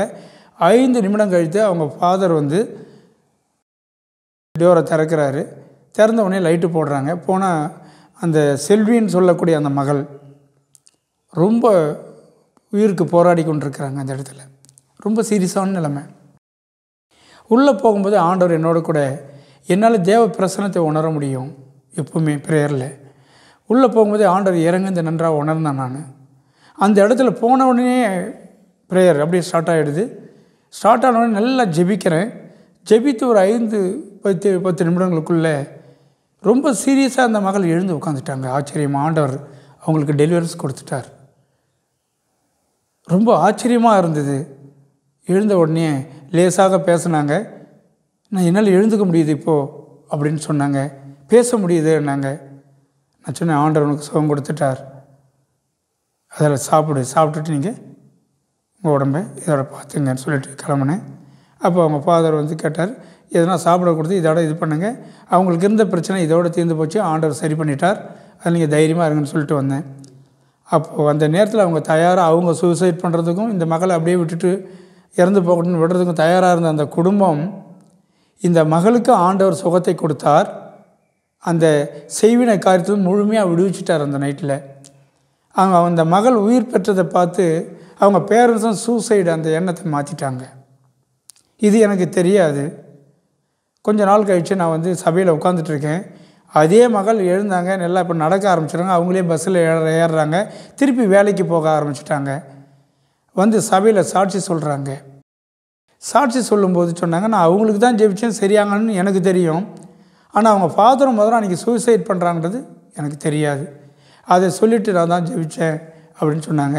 ஆனால் ஆண்டவர் அற்புதமாக அந்த மகளுக்கு சுகத்தை கொடுத்தார் அந்த இடத்துல. இன்னொரு காரியம் கூட என்னால் சொல்ல முடியும். நான் ஒரு கன்வென்ஷன் முடிச்சுட்டு ஒரு ஊரில் வந்தேன். ஒரு மகள் சுமதி என்கிற மகள், சிதண்டி மண்டபம் என்கிற கிராமம். அந்த கிராமத்தில் அந்த மகளுக்கு வந்து 10 வருடமாக குழந்தையே இல்லாத ஒரு நிலைமை. அதனால் அந்த குடும்பத்தில் போராட்டங்கள், பிரச்சனைகள், அவங்கள ஒதுக்கி வைக்கிற நிலைமை, அந்த நிலைமை ஏற்பட்டுருச்சு. அந்த மகனுக்கு அடுத்த ஸ்டேஜ் அவங்க குடும்பங்களில் செய்கிற அளவுக்கு நிலைமை வந்தது. அந்த சூழ்நிலையில் சொன்னாங்க மற்றவங்க வந்து, நாங்கள் அவங்கள அழைச்சி அவங்களுக்கு ப்ரேயர் பண்ணோம். நாங்கள் ஆண்டவர் இந்த குடும்பத்தில் இருக்கிற பிரச்சனை இன்றோட தீர்ந்து போகணும், ஒரு குழந்தை பாக்கியம் இல்லாததால், அந்த கர்ப்பத்தின் கனி இல்லாததால் அவங்க அந்த குடும்பமே இன்றைக்கி சூழ்நிலை மாறி இருக்குது, உம்மால் முடியும் ஆண்டவரை நீங்கள் கொடுங்கன்னு நாங்கள் 2 பேரும் நானும் என் மனைவியும் சேர்ந்து கேட்டோம். கேட்டுட்டு நாங்கள் ப்ரேயர் பண்ணிவிட்டு நாங்கள் கடந்து கல்பாக்கம் போயிட்டோம். ஆனால் அவங்களுக்கு அந்த ஒரு வருடத்துக்குள்ள நல்ல ஒரு ஆண் குழந்தையை ஆண்டவர் கொடுத்துருக்கிறார். கொடுத்து அந்த குடும்பம் இன்றைக்கி சந்தோஷமாக இருக்கிறாங்க. இன்னொரு அதே இதில் கூட ஒரு ஐடியில் வேலை செய்கிற மகள், சென்னையை சேர்ந்தவங்க, அவங்க பேர் புவனேஸ்வரி. அவங்க நாங்கள் சென்னைக்கு சென்றிருந்த பொழுது நாங்கள் வேறு ஒரு வேலையாக சென்றிருந்தோம். அப்பொழுது அவங்க தேடி வந்து நான் திருமணமாகி எனக்கு இத்தனை வருடங்கள் ஆகுது, 6-7 வருடம் நினைக்கிறேன், 8 வருடம்னு சொன்னாங்க. எத்தனை வருடம் எனக்கு அவங்க சொன்னது 8 வருடம். அந்த 8 வருட காலத்தில் குழந்தை இல்லாததால் அவங்க மாமியார் வீட்டு சைடில் நிறைய பிரச்சனைகள் வந்து அவங்க ஒன்றும் செய்ய முடியாத நிலையில் வீட்டுக்கு அனுப்பப்பட்டு நிறைய ட்ரீட்மெண்ட்லாம் பார்த்துருக்குறாங்க. அவங்க வேலை செய்கிறதால எப்படியாவது ஒரு குழந்தை பெற்றுக்கணும்னு சொல்லி எந்த ஒரு ட்ரீட்மெண்ட்டும் கை கொடுக்கல அவங்களுக்கு. நாங்கள் அவங்க வீட்டுக்கு எதேச்சியாக நானும் என் மனைவியும் போகிறோம். போகும்போது அவங்க பெங்களூருக்கு கிளம்பிகிட்டு இருக்காங்க. கிளம்புற நேரத்தில் ஓடி வந்து எங்களுக்காக ஒரு ப்ரேயர் பண்ணிடலாம், என் குடும்பத்தோட நிலைமையே மாறி போயிடும், என்னை ஏற்றுக்குவாங்களா ஏற்றுக்க மாட்டாங்களான்னு தெரியல, எனக்கு குழந்தை பிறக்கலை, இத்தனை வருஷ காலம் ஆகிடுது, ரொம்ப சண்டையும் சச்சரவும் நிந்தையும் அவமானமாக இருக்குது எனக்கு அப்படின்னு சொன்னாங்க. சொன்னதுக்கு அந்த அவசர நேரத்தில் கூட நாங்கள் கூட்டியும் போயிட்டு வச்சு ஒரு 5 நிமிடம் ஆண்டவரை நோக்கி ஜெபித்தோம்.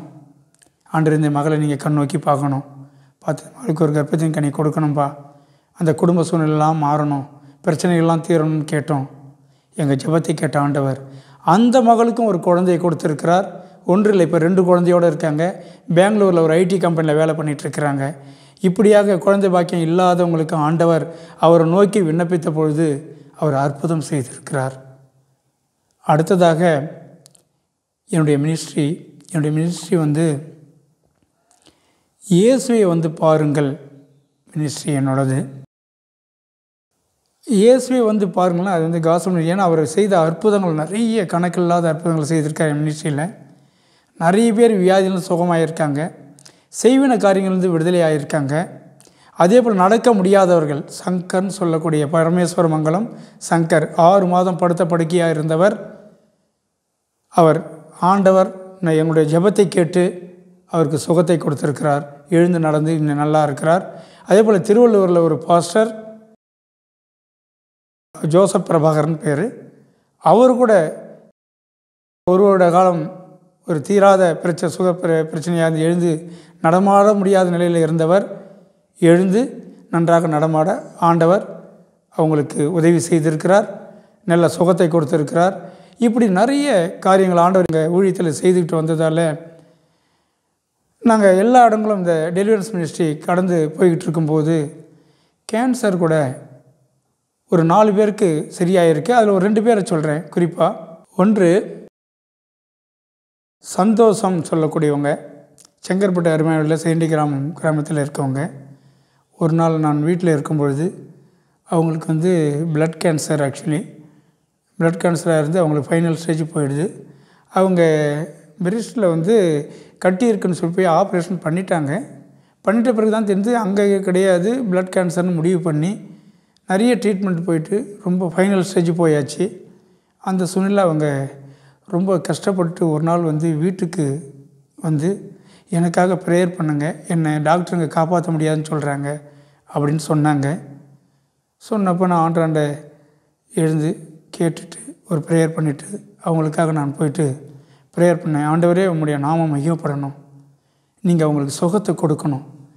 டாக்டர்கள் கைவிட்டிருக்காங்க, எனக்கு நீங்கள் கைவிட்ட என்ன நீங்கள் காப்பாற்றிருக்கீங்க, ஜீவனை கொடுத்துருக்கீங்க. அப்படிப்பட்ட தெய்வம் நீங்கள். அந்த கேன்சர் பேஷண்ட்டாக இருக்கிற அவங்களுக்கு இன்றைக்கி விடுதலை கொடுக்கணும் நீங்கள். அப்படியா நாங்கள் அவருடைய பாதத்தில் என்னுடைய விண்ணப்பத்தை வச்சேன். அதை கேட்ட ஆண்டவர் அவங்களுக்கு சுகத்தை கொடுத்தார். அவங்களுக்கு சுகத்தோடு போய் இருக்கிறாங்க அவங்க. அதே போல் இன்னொருத்தர் சுமதின்னு சொல்லக்கூடியவங்க, அவங்களும் இதே மாதிரி யூட்ரஸ் கேன்சர் அவங்களுக்கு ஆப்ரேஷனுக்கு போயிட்டாங்க. டாக்டருங்க சொன்னாங்க, பட் ஸ்ப்ரெட் ஆச்சுன்னா நாங்கள் பொறுப்பு கிடையாது, ஆப்ரேஷனை பண்ணிடுறோம், எடுக்காமையும் இருக்க முடியாது அப்படின்னு சொல்லி எடுக்கிறதுக்கு காஞ்சிபுரம் ஹாஸ்பிட்டலில் அட்மிட் பண்ணி அவங்கள எடுக்கிறதுக்கு அன்றைக்கி ஆப்ரேஷனில் இருந்தாங்க.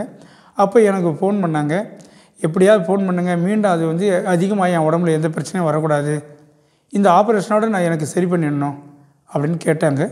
அவங்களுக்காக நான் ப்ரேயர் பண்ணேன். ஆண்டவர் ஜெபத்தை கேட்டு அவங்களுக்கு சுகத்தை கொடுத்துருக்கிறார். இப்படி ஆண்டவர் கேன்சர் பேஷண்ட்டுக்கும், குழந்தை பாக்கியம் இல்லாதவங்களுக்கும், கால் உடைந்து போனவங்களுக்கும், பிசாசு கிரியைகள் அதாவது இருந்தவங்களுக்கும், விக்கிரக போராட்டம் இருந்தவங்களுக்கும் நிறைய இடங்களில் எங்களுடைய மினிஸ்ட்ரி வழியாக நிறைய சுகத்தை ஆண்டவர் கொடுத்துருக்கிறார். அதே போல் எங்கெல்லாம் அவர் கூட்டி சென்றாரோ அங்கெல்லாம் ஒவ்வொரு மிராக்கள் நடக்கும். அதே போல் நான் காஸ்பல் மினிஸ்ட்ரிக்கு நான் போகும்போது, அதாவது கிராமத்தோறும் சுவிசேஷம் அறிவிக்க நாங்கள் போகும்போது, வாரந்தோறும் போகும்போது அந்த இடத்துல குறைஞ்சது 2 பேர் அந்த நாளில், குறைஞ்சபட்சம் அதிகமான பேர் கூட சந்திக்கப்படுவாங்க, 2 பேராவது ஆண்டவரை ஏற்றுக்குவாங்க. ஏன்னா ஆண்டவர் உண்மையுள்ள தேவன் என்பதே அவங்க அந்த சாட்சியின் மூலம் கேட்டு ஏற்றுப்பாங்க. இல்லை அவங்களுக்கு இருந்த அந்த வியாதி, இல்லை அந்த பிரச்சனை, அவங்களுக்கு அந்த வீட்டு காரியங்கள் எதுவாக இருந்தாலும் அவங்களுக்கு அந்த இடத்துல அதுலேருந்து அவங்களுக்கு விடுதலை கிடைக்கிறதால அவங்க அடுத்து ஃபோன் பண்ணி சொல்லுவாங்க, நாங்கள் ஆண்டவரை ஏற்றுக்கிட்டோம்னு சொல்லி. இப்படியாக ஒவ்வொரு காரியமும் எல்லா இடங்களில் எல்லா ஊருங்களுக்கும் போகும்போது ஆண்டவர் நிறைய ஜனங்களை சந்தித்தார். அதான் முன்குறித்த ஜனங்கள்னு சொல்லுவாங்க வேதத்தில்.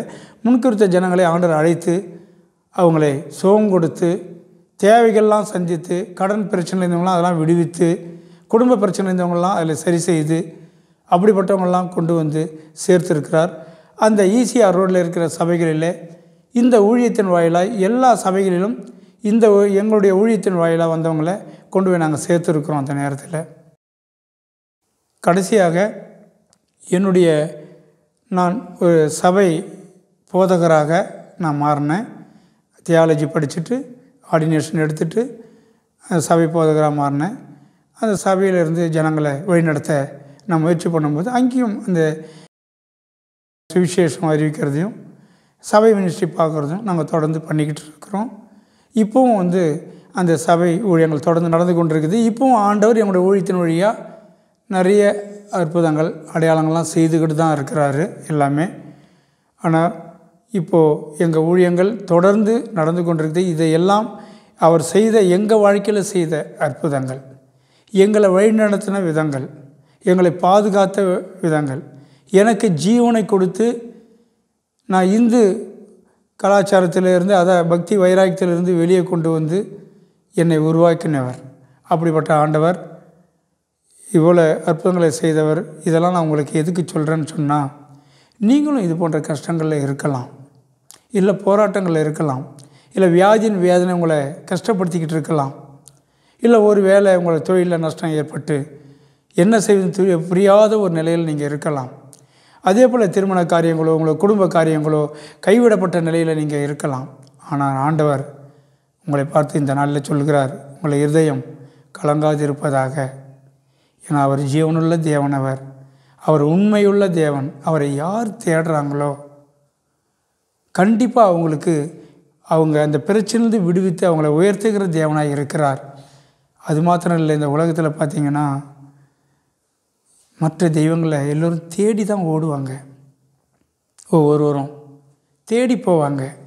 ஆனால் ஆண்டவராகிய இயேசு கிறிஸ்து நம்மை தேடி அழைக்கிற தேவன். அவர் நம்மை தேடி அழைத்து நமக்கு சுகம் கொடுக்கிறவர், நமக்கு விடுதலை கொடுக்கிறவர், நம்ம கேட்குற விண்ணப்பங்களுக்கு பதில் கொடுக்கிறவர், நம்மோட கூட கைகோர்த்து நடக்கிற தேவன் அவர். அப்படிப்பட்ட தெய்வத்தை நீங்களும் தேடினீங்கன்னா உங்கள் வாழ்க்கையில் இருக்கிற பிரச்சனைகளுக்கெல்லாம் ஒரு முடிவு கிடைக்கும். ஏன்னா அவர் உண்மையாக செய்கிற தேவனவர். இந்த உலகத்தில் ஒரு உண்மையான தேவன், உண்மையான தெய்வம் என்பதை என் வாழ்க்கையில் நான் பார்த்துருக்கிறேன். நிறைய அது குறித்ததான விஷயங்களை நான் ஆண்டவர் வழியாக நான் தெரிந்து கொண்டிருக்கிறேன். அப்படிப்பட்ட ஆண்டவரை நீங்கள் தேடணும். ஆண்டவர் உங்களை இந்த சாட்சியின் வாயிலாய் உங்களை சந்திக்கணும்னு நான் விரும்புகிறேன். பிரச்சனை உள்ள ஜனங்க, இல்லை போராட்டத்தில் இருக்கிறவங்க, இல்லை தேவைகளை சந்திக்கணும்னு இருக்கிறவங்க இந்த சாட்சியை கேட்கும் பொழுது நீங்கள் ஆண்டரை தேடணும்னு நான் விரும்புகிறேன். அது மாத்திரம் இல்லை, இந்த உலகத்து காரியங்களோட சாட்சியில் 3 விதமான குறிப்புகளை நான் கொண்டு வந்திருக்கிறேன். அது எல்லாமே என் வாழ்க்கையில் நடந்து முடிந்து இப்போது நான் ஆண்டருக்குள்ளே சந்தோஷ சமாதானமாக இருக்கிறேன். இப்போ நான் 1 டாக்டர்களால் கைவிடப்பட்டிருக்கிறேன். 2வதாக நான் வணங்கின தெய்வம், என்னுடைய குல தெய்வம், மற்ற தெய்வங்கள் எனக்கு சுகம் கொடுக்கல என்றதை நான் பல இடங்களில் போனதை உங்களுக்கு தெரிவிச்சிருக்கிறேன். அதேபோல் மந்திரவாதிகள் எனக்கு எத்தனை இடங்களில் செய்தாங்க, அவங்க என்ன சொன்னாங்க, கடைசியில் என்ன நடந்தது அப்படின்னு நான் உங்களுக்கு சொல்லியிருக்கிறேன். ஆனால் இப்படி நான் அவங்கள இந்த காரியங்களில் நான் எல்லாம் தேடி ஓடி நான் சுகம் பெற்றுக்கணும் அப்படின்னு தேடி போயிருந்த கூட எங்கேயும் எனக்கு ஒரு விடுதலையே கிடைக்கல. அந்த சூழ்நிலையில் எனக்கு தெரியாத, எனக்கு விரும்பாத அந்த கிறிஸ்தவத்தை தவறாக பேசுகிற எனக்கு ஆண்டவர் என் மேலே அன்பு கூர்ந்து என்னை தேடி மரிச்சிட்ட எனக்கு அவர் உயிர் கொடுத்து மீண்டும் எழுப்பியிருக்கிறார். எழுப்பினது மாத்திரமல்ல, அவர் உண்மையான தேவன் என்பதை பல வழிகளில் நேரடியாக எங்கள் கண்கள் காணும்படியாக எனக்கு வெளிப்படுத்தி காட்டியிருக்கிறார் அவர். அதில் அன்பானவர்களே, அனைவரும் நான் விரும்பி வேண்டி கேட்டுக்கொள்கிறேன். இதை பார்த்து கொண்ட உங்கள் வாழ்க்கையிலும் கூட இப்படிப்பட்ட பிரச்சனைகள் இருந்தால் நீங்கள் அந்த உண்மையான தெய்வத்தை தேடும்படியா இதன் மூலம் நான் உங்களுக்கு இதை அறிவிக்கிறேன். அன்பானவர்களே, நீங்களும் என்னை மாதிரி சாட்சி சொல்ல விரும்பினா இந்த கிரைஸ்ட் காலிங் டிவியை நீங்கள் தொடர்பு கொள்ளுங்கள். இந்த கிரைஸ்ட் காலிங் டீம் வந்து அவங்க இலவசமாக தான் அந்த ஊழியத்தை செய்கிறாங்க. அதால் நீங்கள் தொடர்பு கொள்ளுங்கள். இப்பொழுது நான் உங்களுக்காக ஜெபிக்க போகிறேன். மகா இரக்கமும் கிருபையும் நிறைந்த சர்வ வல்லமை உள்ள ஆண்டவரே, உம்மை துதிக்கிறோம், சோத்தரிக்கிறோம். ஆண்டவரே, ஆசீர்வதிக்கப்பட்ட இந்த நாளிலே ஆண்டவரே உம்மையை நாங்கள் மகிமைப்படுத்தும்படியாக ஆண்டவரே, நீர் எங்களை சாட்சியாக எழுப்பினதை உம்முடைய நாம மகிமைக்காக நாங்கள் அதை வெளிப்படுத்த இந்த நாளில் ஒரு வாய்ப்பை ஏற்படுத்தி கொடுத்தீங்களே, நன்றி அப்பா. ஆண்டவர், இந்த சாட்சியை கேட்டுக்கொண்டிருக்கிற ஒவ்வொருவரையும் உங்களுடைய சமூகத்தில் அர்ப்பணிக்கிறேன். ஒரு வேளை அவருடைய அப்போ அவங்க குடும்பத்தில், தனிப்பட்ட வாழ்க்கையில், இல்லை அவங்க தொழிலில், இல்லை மற்ற போராட்டங்கள், பிரச்சனைகள், வியாதிகள் ஏதாவது இருந்தால் அவர்களின் ஆண்டவர் இந்த நேரத்தில் நீ தொடும்படியாக ஜெபிக்கிறோம். ஆண்டவரே, நீ சமீபத்திற்கு மாத்திரமல்ல, தூரத்திற்கும் தேவனானவர். தூரத்தில் இருக்கிற ஒவ்வொரு நீ தொட வேண்டுமா ஜெபிக்கிறேன். அவர்கள் மீது உங்களுடைய வல்லமை இறங்கட்டும். இந்த நாளிலே அவர்கள் விடுதலை பெற்றுக்கொள்ளட்டும். ஒரு அற்புதம் அடையாளம் அவங்க வாழ்க்கையில் நடக்கட்டும். ஆண்டவரே, அதை பெற்றுக்கொண்ட அவர்கள் உமக்காக சாட்சியாக எழும்ப என் ஆண்டவர் உதவி செய்ய வேண்டுமா ஜெபிக்கிறேன். வரும் காலத்திலே அப்படியே அந்த சாட்சியின் வாயிலாக கேட்டு, ஆண்டவரே அப்பா, நீ செய்கிற அற்புதத்தை அவர்கள் சாட்சி வெளிப்படுத்த என் ஆண்டவர் அவர்களோடு கூட இருந்து வழிநடத்த முடியாது ஜெபிக்கிறேன். ஆண்டவரே, அப்படியே அந்த நாளிலும் கூட அப்பா, என்னுடைய சாட்சியை எல்லா ஜனங்களுக்கும் எடுத்து செல்வதற்கு இதை அரேஞ்ச் செய்த அருமையான சகோதரருக்கு நன்றி சொல்கிறேன். அவரையும் இந்த ஊழியத்தையும் உம்முடைய கருத்தில் அர்ப்பணிக்கிறேன். அந்த கிரைஸ்ட் காலிங் டிவி ஊழியத்தை இன்னும் மென்மேலும் என் ஆண்டவர் எடுத்து பயன்படுத்தும்படியாக, இன்னும் அந்த ஊழியத்திலே பல அற்புதங்கள், அடையாளங்கள், உண்மை பற்றிய சாட்சிகள் வெளிப்படும்படியாக என் ஆண்டவர் அதுக்குள்ள வழிவாசல்களை திறந்து கொடுக்கும்படியாக ஜெபிக்கிறேன். என் ஆண்டவர் தாமே அவர்களோடு கூட இருந்து இதில் எந்த தடைகளும் வராதபடி உம்முடைய சாட்சியை எழுப்ப அவர்களை நீர் கரம் பிடித்து வழிநடத்தபடியாக ஜெபிக்கிறோம். ஆண்டவரே, அப்படி அந்த நாளிலே என் ஆண்டவர் நீர் ஏற்படுத்தி கொடுத்த இந்த வாய்ப்புகளுக்காக நன்றி. இதை பார்த்து கொண்ட ஒவ்வொருவரையும் ஆசீர்வதிக்க போகிறீங்களே, அதுக்காக கோடான கோடி நன்றி. உங்களுடைய சமூகத்தில் அர்ப்பணித்து ஜெபிக்கிறேன். இயேசு நாமத்தில் பிதாவே, ஆமென். அன்பார்ந்த கிரைஸ்ட் காலிங் டிவி நேயர்களே, மேலும் இது போன்ற உங்களுடைய சாட்சிகளை எங்களுடைய சேனலில் கொடுக்க விருப்பமுள்ளவர்கள் எங்களை தொடர்பு கொள்ளுங்கள்.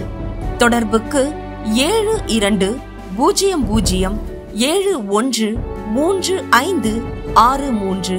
கர்த்தர் தாமே உங்களை ஆசீர்வதிப்பாராக. ஆமேன்.